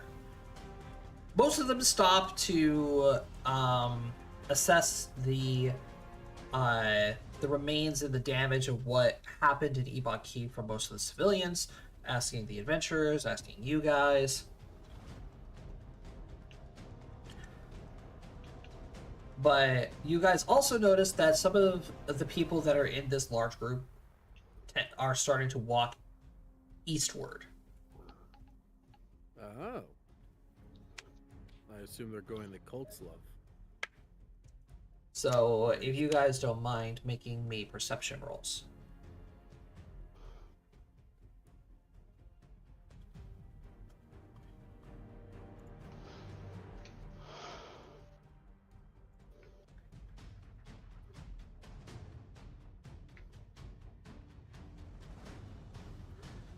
Okay, that tracks.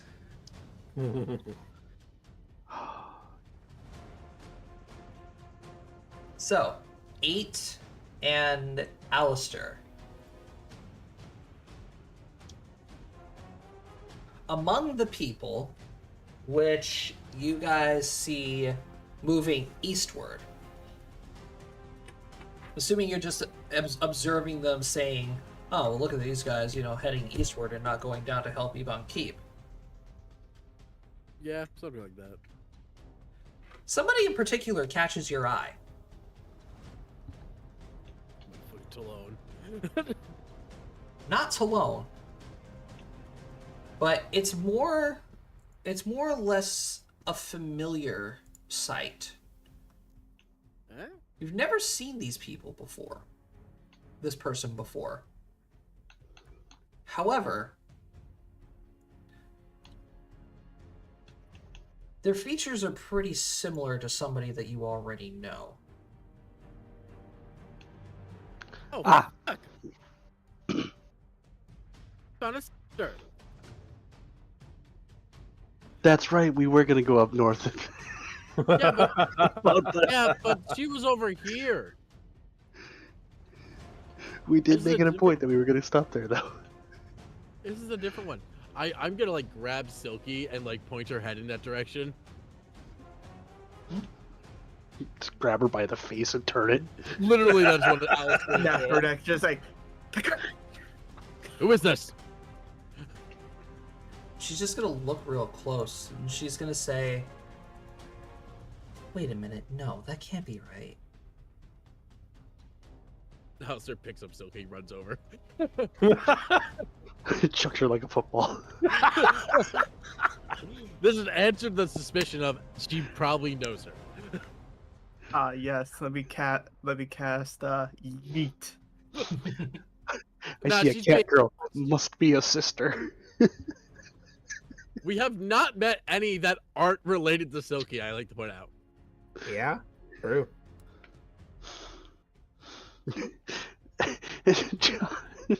Like, What? Are the sisters basically that meme of everybody wants cat girls, but nobody will take responsibility? Well, you guys don't know a whole lot about Genesis, so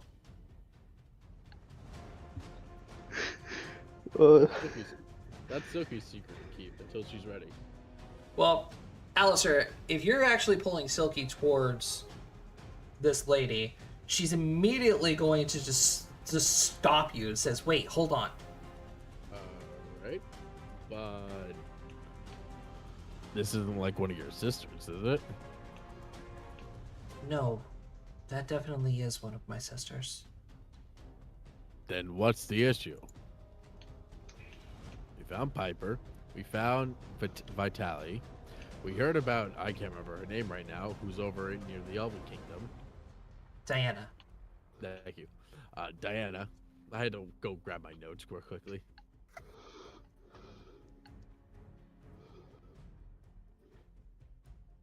No, something isn't right. 'Cause that's definitely my sister Felfrey.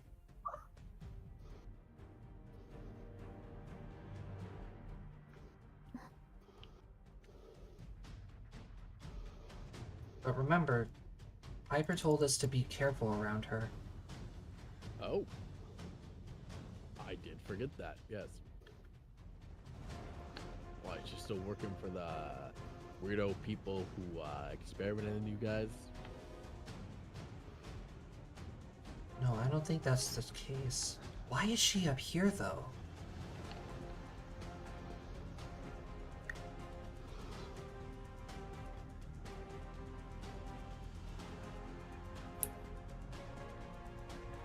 Oh, sadly, Silky, I would say there's only really one way to find out. Okay, there's two ways to find out. Nope, I thought of a third. But that's one's a little not good. So we're gonna stick with two. If you're think about suggesting going after her,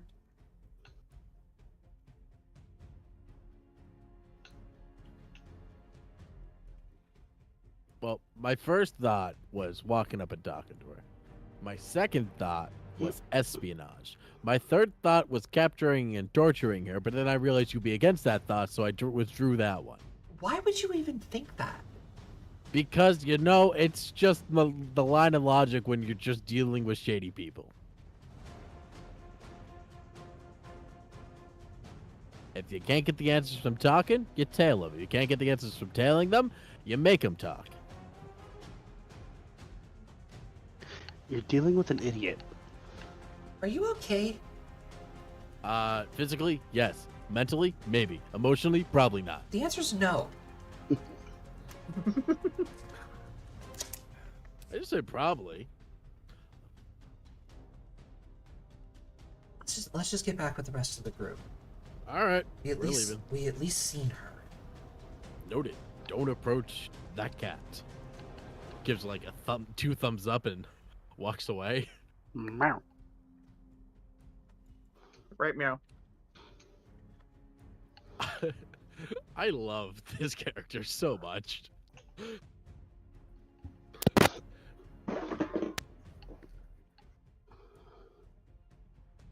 All right. Now we have arrived in the snowy lakeside town of Hernesh, along with the rest of the refugees from Ebon Keep.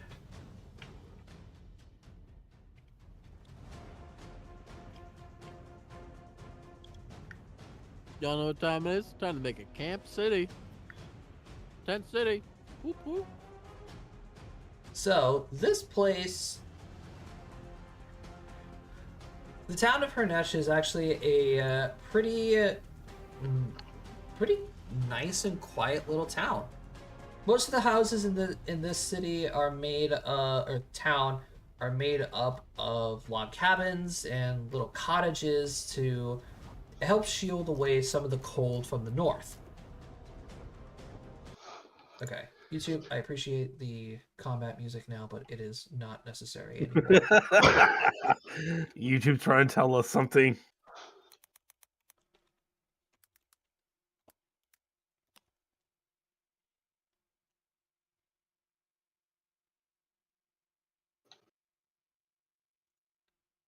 There we go. Arctic Wilderness ambiance. That'll work. Oh, it's pretty. Okay.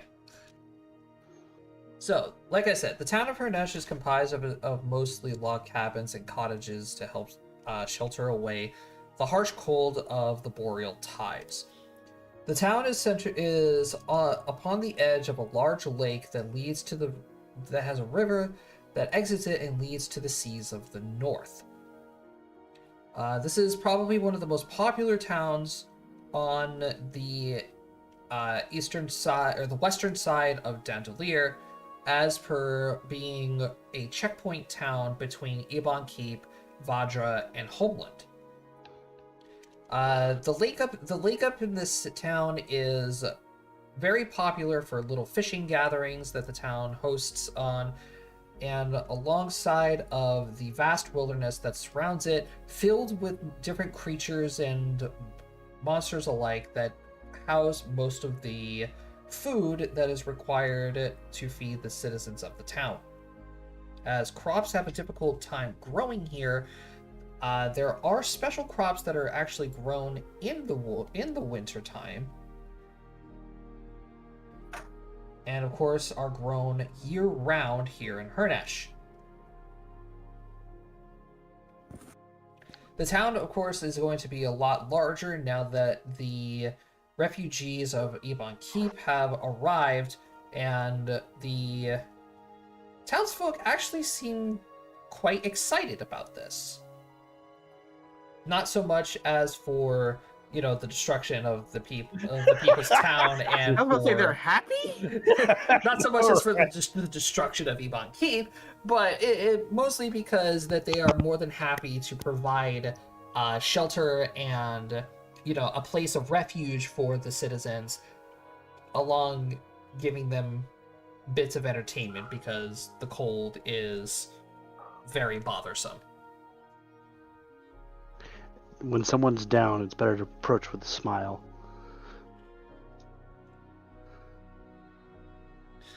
I must note, however, when you guys are taking a walk around Hernesh, you guys don't notice there being a guild hall.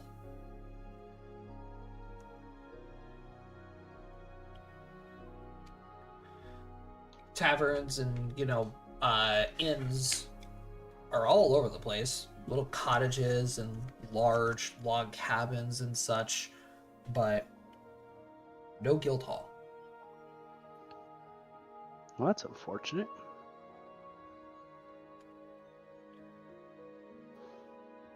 Where to find another large business? I would approach someone who's like, I noticed this town doesn't have a guild hall. Is there a reason for that? Well, the Boreal Tides are harsh lands, so people do often tend to learn to fend for themselves up here.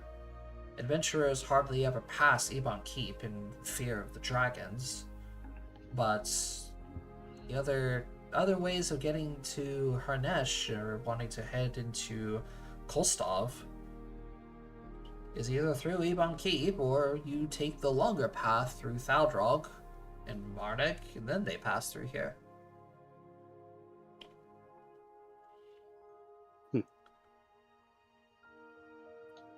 So, without special passes through Ebon Keep, it'll take far too long for adventurers to reach Harnesh. Everybody here is properly trained in wielding at least a spear or something to defend themselves against the wolves. But this is probably the largest influx of people we have seen in several decades.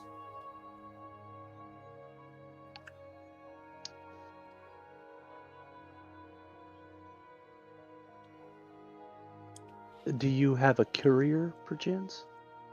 Oh, of course, yes. We of course have our couriers that deliver mail throughout the rest of the snow. All right. Could you point me in the direction of your carrier, please? I have an urgent message to get out, as you can imagine. Oh, but of course. And of course, she guides you to like one of her closest friends.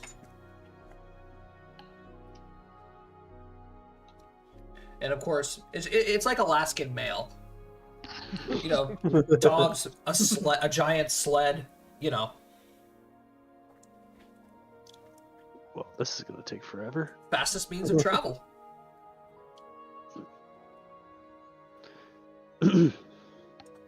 All right, thank you. How much is the courier fee going to cost me? Say 3 silver. All right, I send our letter out.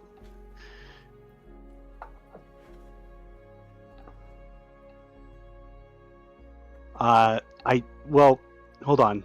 Actually, what do we want this letter to say? Because going back through Edon Keep might not be the best bet right now. I mean, How about? we can move at the Gold Drift.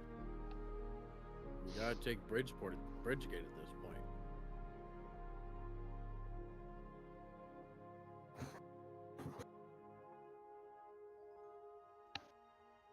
point.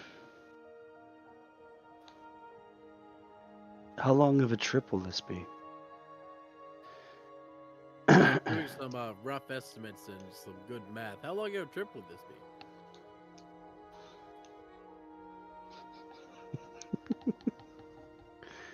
How about this? I'll do this. In the letter, I will state that we are going to be delayed for a number of days.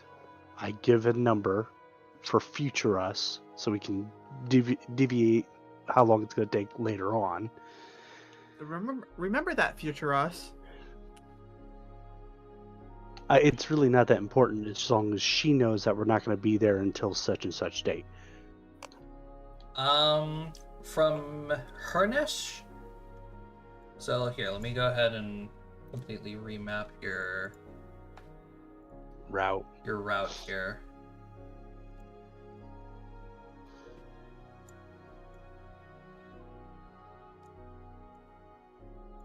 There, and then to there.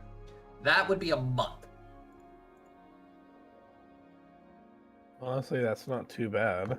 That is nonstop, no distractions whatsoever. Yeah. I mean, That's that compared to what? What was it taking us a week? Maybe a week and a half? About 2 weeks the last time. Yeah.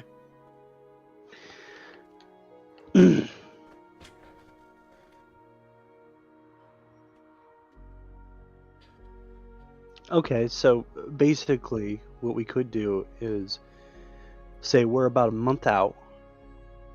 Obviously, we're going to be probably taking jobs in between because we have to be able to support ourselves. And this is a harsh environment.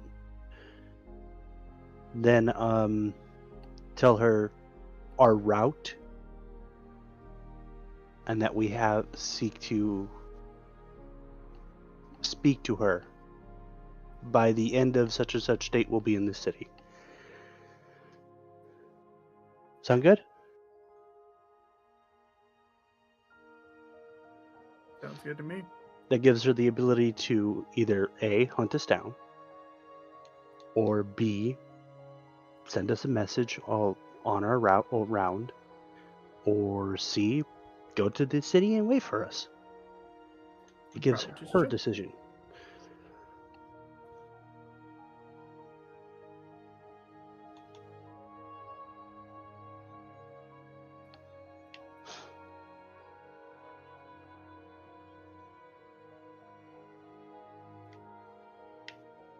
There's just one minor problem. Yes.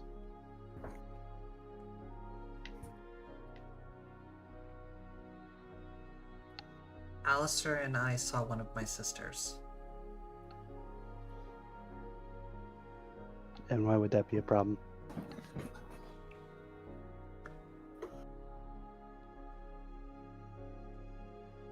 And are we planning on going after her?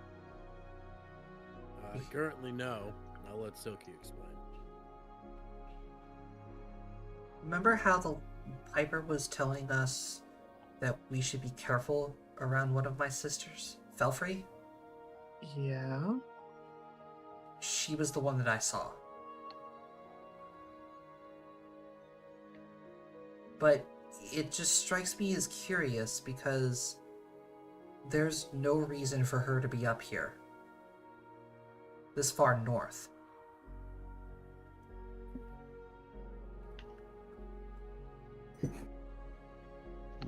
Why would she have no reason to be here? I thought you lost contact with your sister after maybe she made a life for herself up here?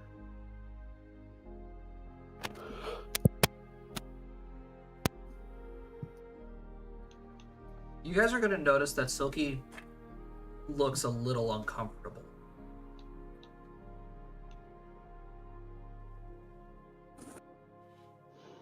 Silky, just take your time. No need to rush to explain it all. I'm sure we'll find out along the way.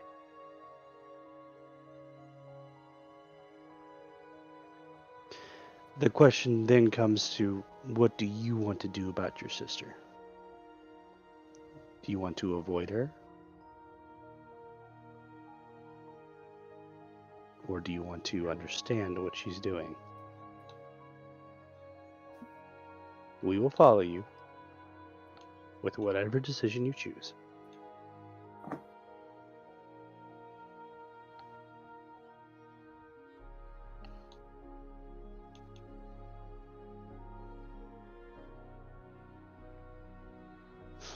I'm uncomfortable and I'm curious as to why Belfry is here. It's because there's nothing up here for us. At least not anymore.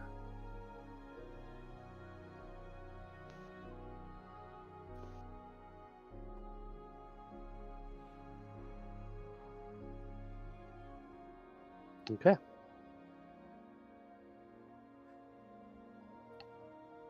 East to the city of Kolstov is where I was born. Well, made.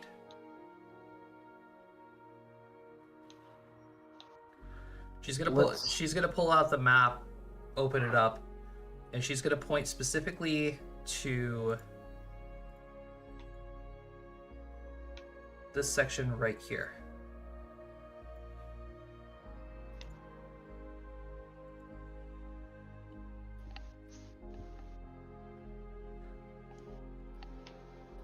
That ruins right there.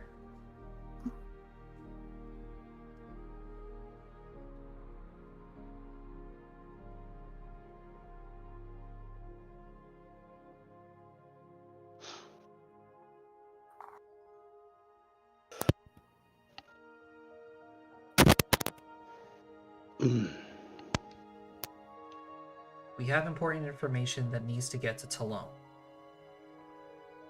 And to the rest of the people who need to get into Silence.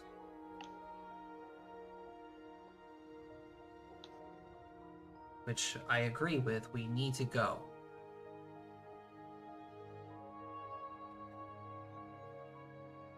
But I don't want my own personal curiosities get in the way of our main objective.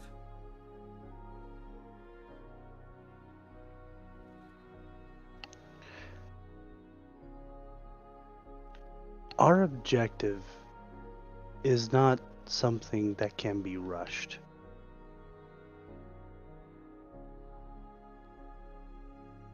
It's going to take time and planning regardless.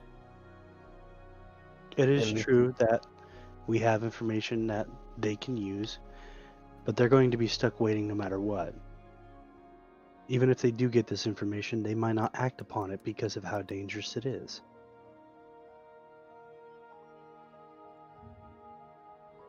At the end of the day, it can wait. If you have some unfinished business or you have concerns that you feel are immediate, we should see to it.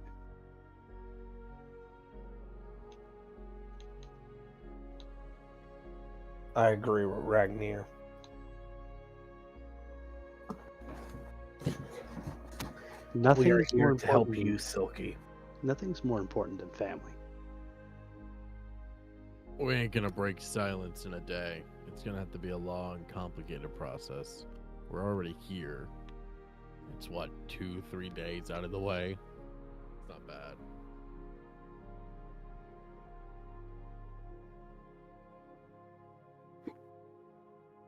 I mean, if it wasn't for you guys, my parents would still be in prison. It's also because of us that your parents were put in prison. Well, you know, you didn't have to say that. I kind of just smacked Davian. Just calling it like it is. But if that didn't happen, we also wouldn't have learned that the King of Silent, or that the King of Dandelion was there either. Point is, Family is important. yeah.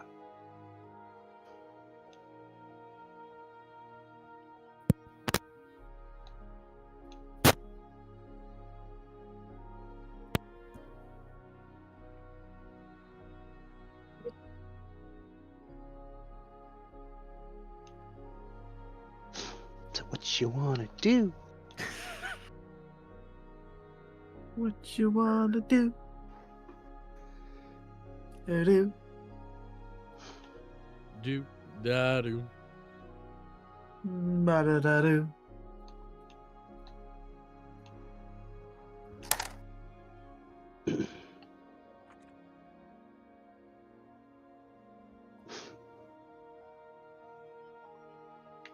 Josh got ETC has stopped responding. Trying to think if you guys are ready for this. Are you ready? Aye, Probably aye, not. Captain. Probably not, but when does that stop us? Yeah, what's I can't hear what's you. one more near-death experience? Exactly. Exactly. We add it to the list of all the others. Flashback to the fucking dire lions. Flashback to Flashback. 30 seconds ago when we faced the dragon. Yeah. the size of a valley. Flashback to both of the basilisks. Just menacing. Flashback to Fatale. Yep, Yes. that too. It's like, damn. Hell, even the fucking dire raccoons. Fucking dire trash pandas. Flashback to the fucking frogs. That too. Fuck, Yes. goddamn. Yeah, you guys We have have almost almost died got- quite a lot. It's like almost every combat encounter we've been in. Almost every combat encounter, we have almost been Yamcha'd. Man, apparently we must taste great because we are on the menu. Constantly. Hey, at least fucking Dragon Lady didn't think you guys were as tasty as me. You're even drilling over there. Yeah, no, never have I been so happy to be excluded from a conversation. The human in the drawer from the far side of the room, just chilling. I'm Oh, like, that reminds me. oh, what does that remind you of? She called Xavier a tiefling in disguise. And yes, we have We've yet to Tiefling. address that. so many things to address. We have a technical demon and a technical angel. And yet here you guys want to go diving into the ruins of Genesis. I mean, just another par for the course. But honestly, Alistair, for how perceptive you are, and I'm surprised you didn't notice with my eyes. I mean, I never. I was just gonna look at you with all seriousness, Damien. I have never once stared into your eyes. Whenever I get angry, it becomes kind of noticeable. Yeah, Xavier, his eyes glow like burning red. I'd like to point everyone out. Me and Xavier could not be further apart in combat. At all times. Got a point, though. Yeah, And then- Xavier, most of the time I'm looking at your chest. But Well- not only that, I have to say, the only time I've ever seen Tiefling was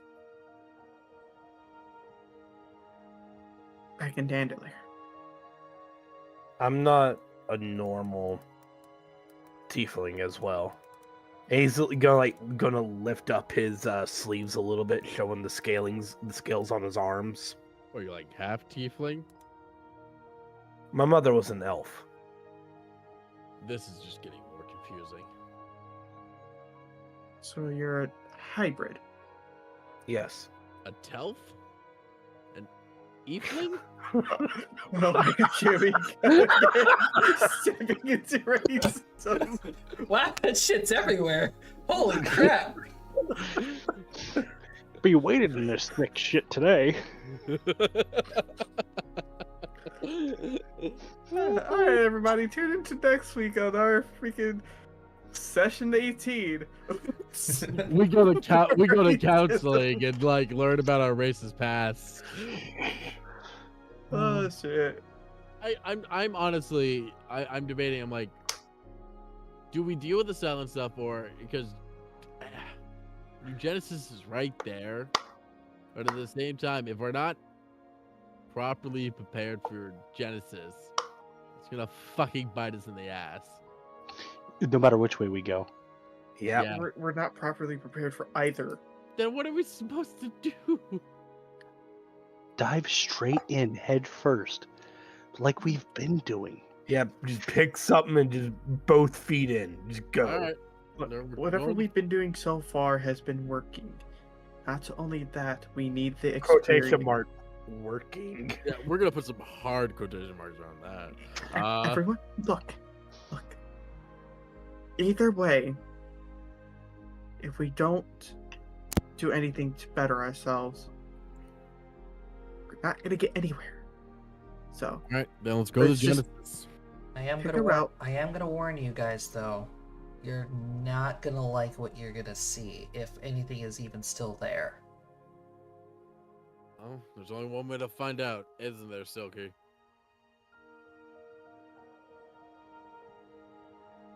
All right. I guess I'm going home.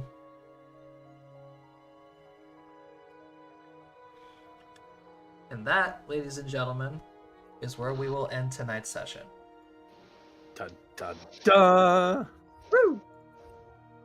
Gonna have to get a cake that says "Welcome home." For real. So, you guys have learned quite a lot about Yeah. silence and the past. And the truth. Ebon Keep has been completely destroyed. Oops. So, Oops. awesome. Yay! Man, I feel like we're not We- even halfway through this campaign. We've already wiped out a city. We are a walking tornado. we are only 25% responsible for that entirety. Oh, entire absolutely. disaster. You guys are We like are- only 10% responsible for that. Like Like- we are just a walking natural disaster. Anywhere we walk, shit happens. Well, it's like we're an adventuring party of the main players. All right. So, next week, you guys are going to begin your journey all the way to Kolstov, or you guys can head straight into the ruins of Genesis. Going to Kolstov, man. I'm not just jumping straight into that place. You are heading directly to the capital of the Boreal Tides. Might as well stock I mean, up on hey, a few things. yeah. I mean, I was gonna say, might as well get some shit while we're there. Fair enough. Fair enough. So, this is going to be the beginning of Silky's past. Woo! As the entirety of Dandelier's was mostly Ragnar's, now is Silky. Yay, Silky! So now the question begs, what the hell is Felfrey doing up here? Mm-hmm. Drugs. And how scared you guys should be, considering that if Genesis was able to make Silky and all of her sisters, what else are they What capable else of? could have made? That is what I'm worried about. Thank you very much. It's a misbegotten chimera. And why am I so scared about this? Yeah, who knows? I'll probably try something over there. You guys are just gonna have to tune on in. Next week, usual time, 7:30, 7 Eastern, somewhere around there. Tune in. We'll see. So thank you guys so much for watching, and we'll see you guys next time. Next time. Bye! Ciao.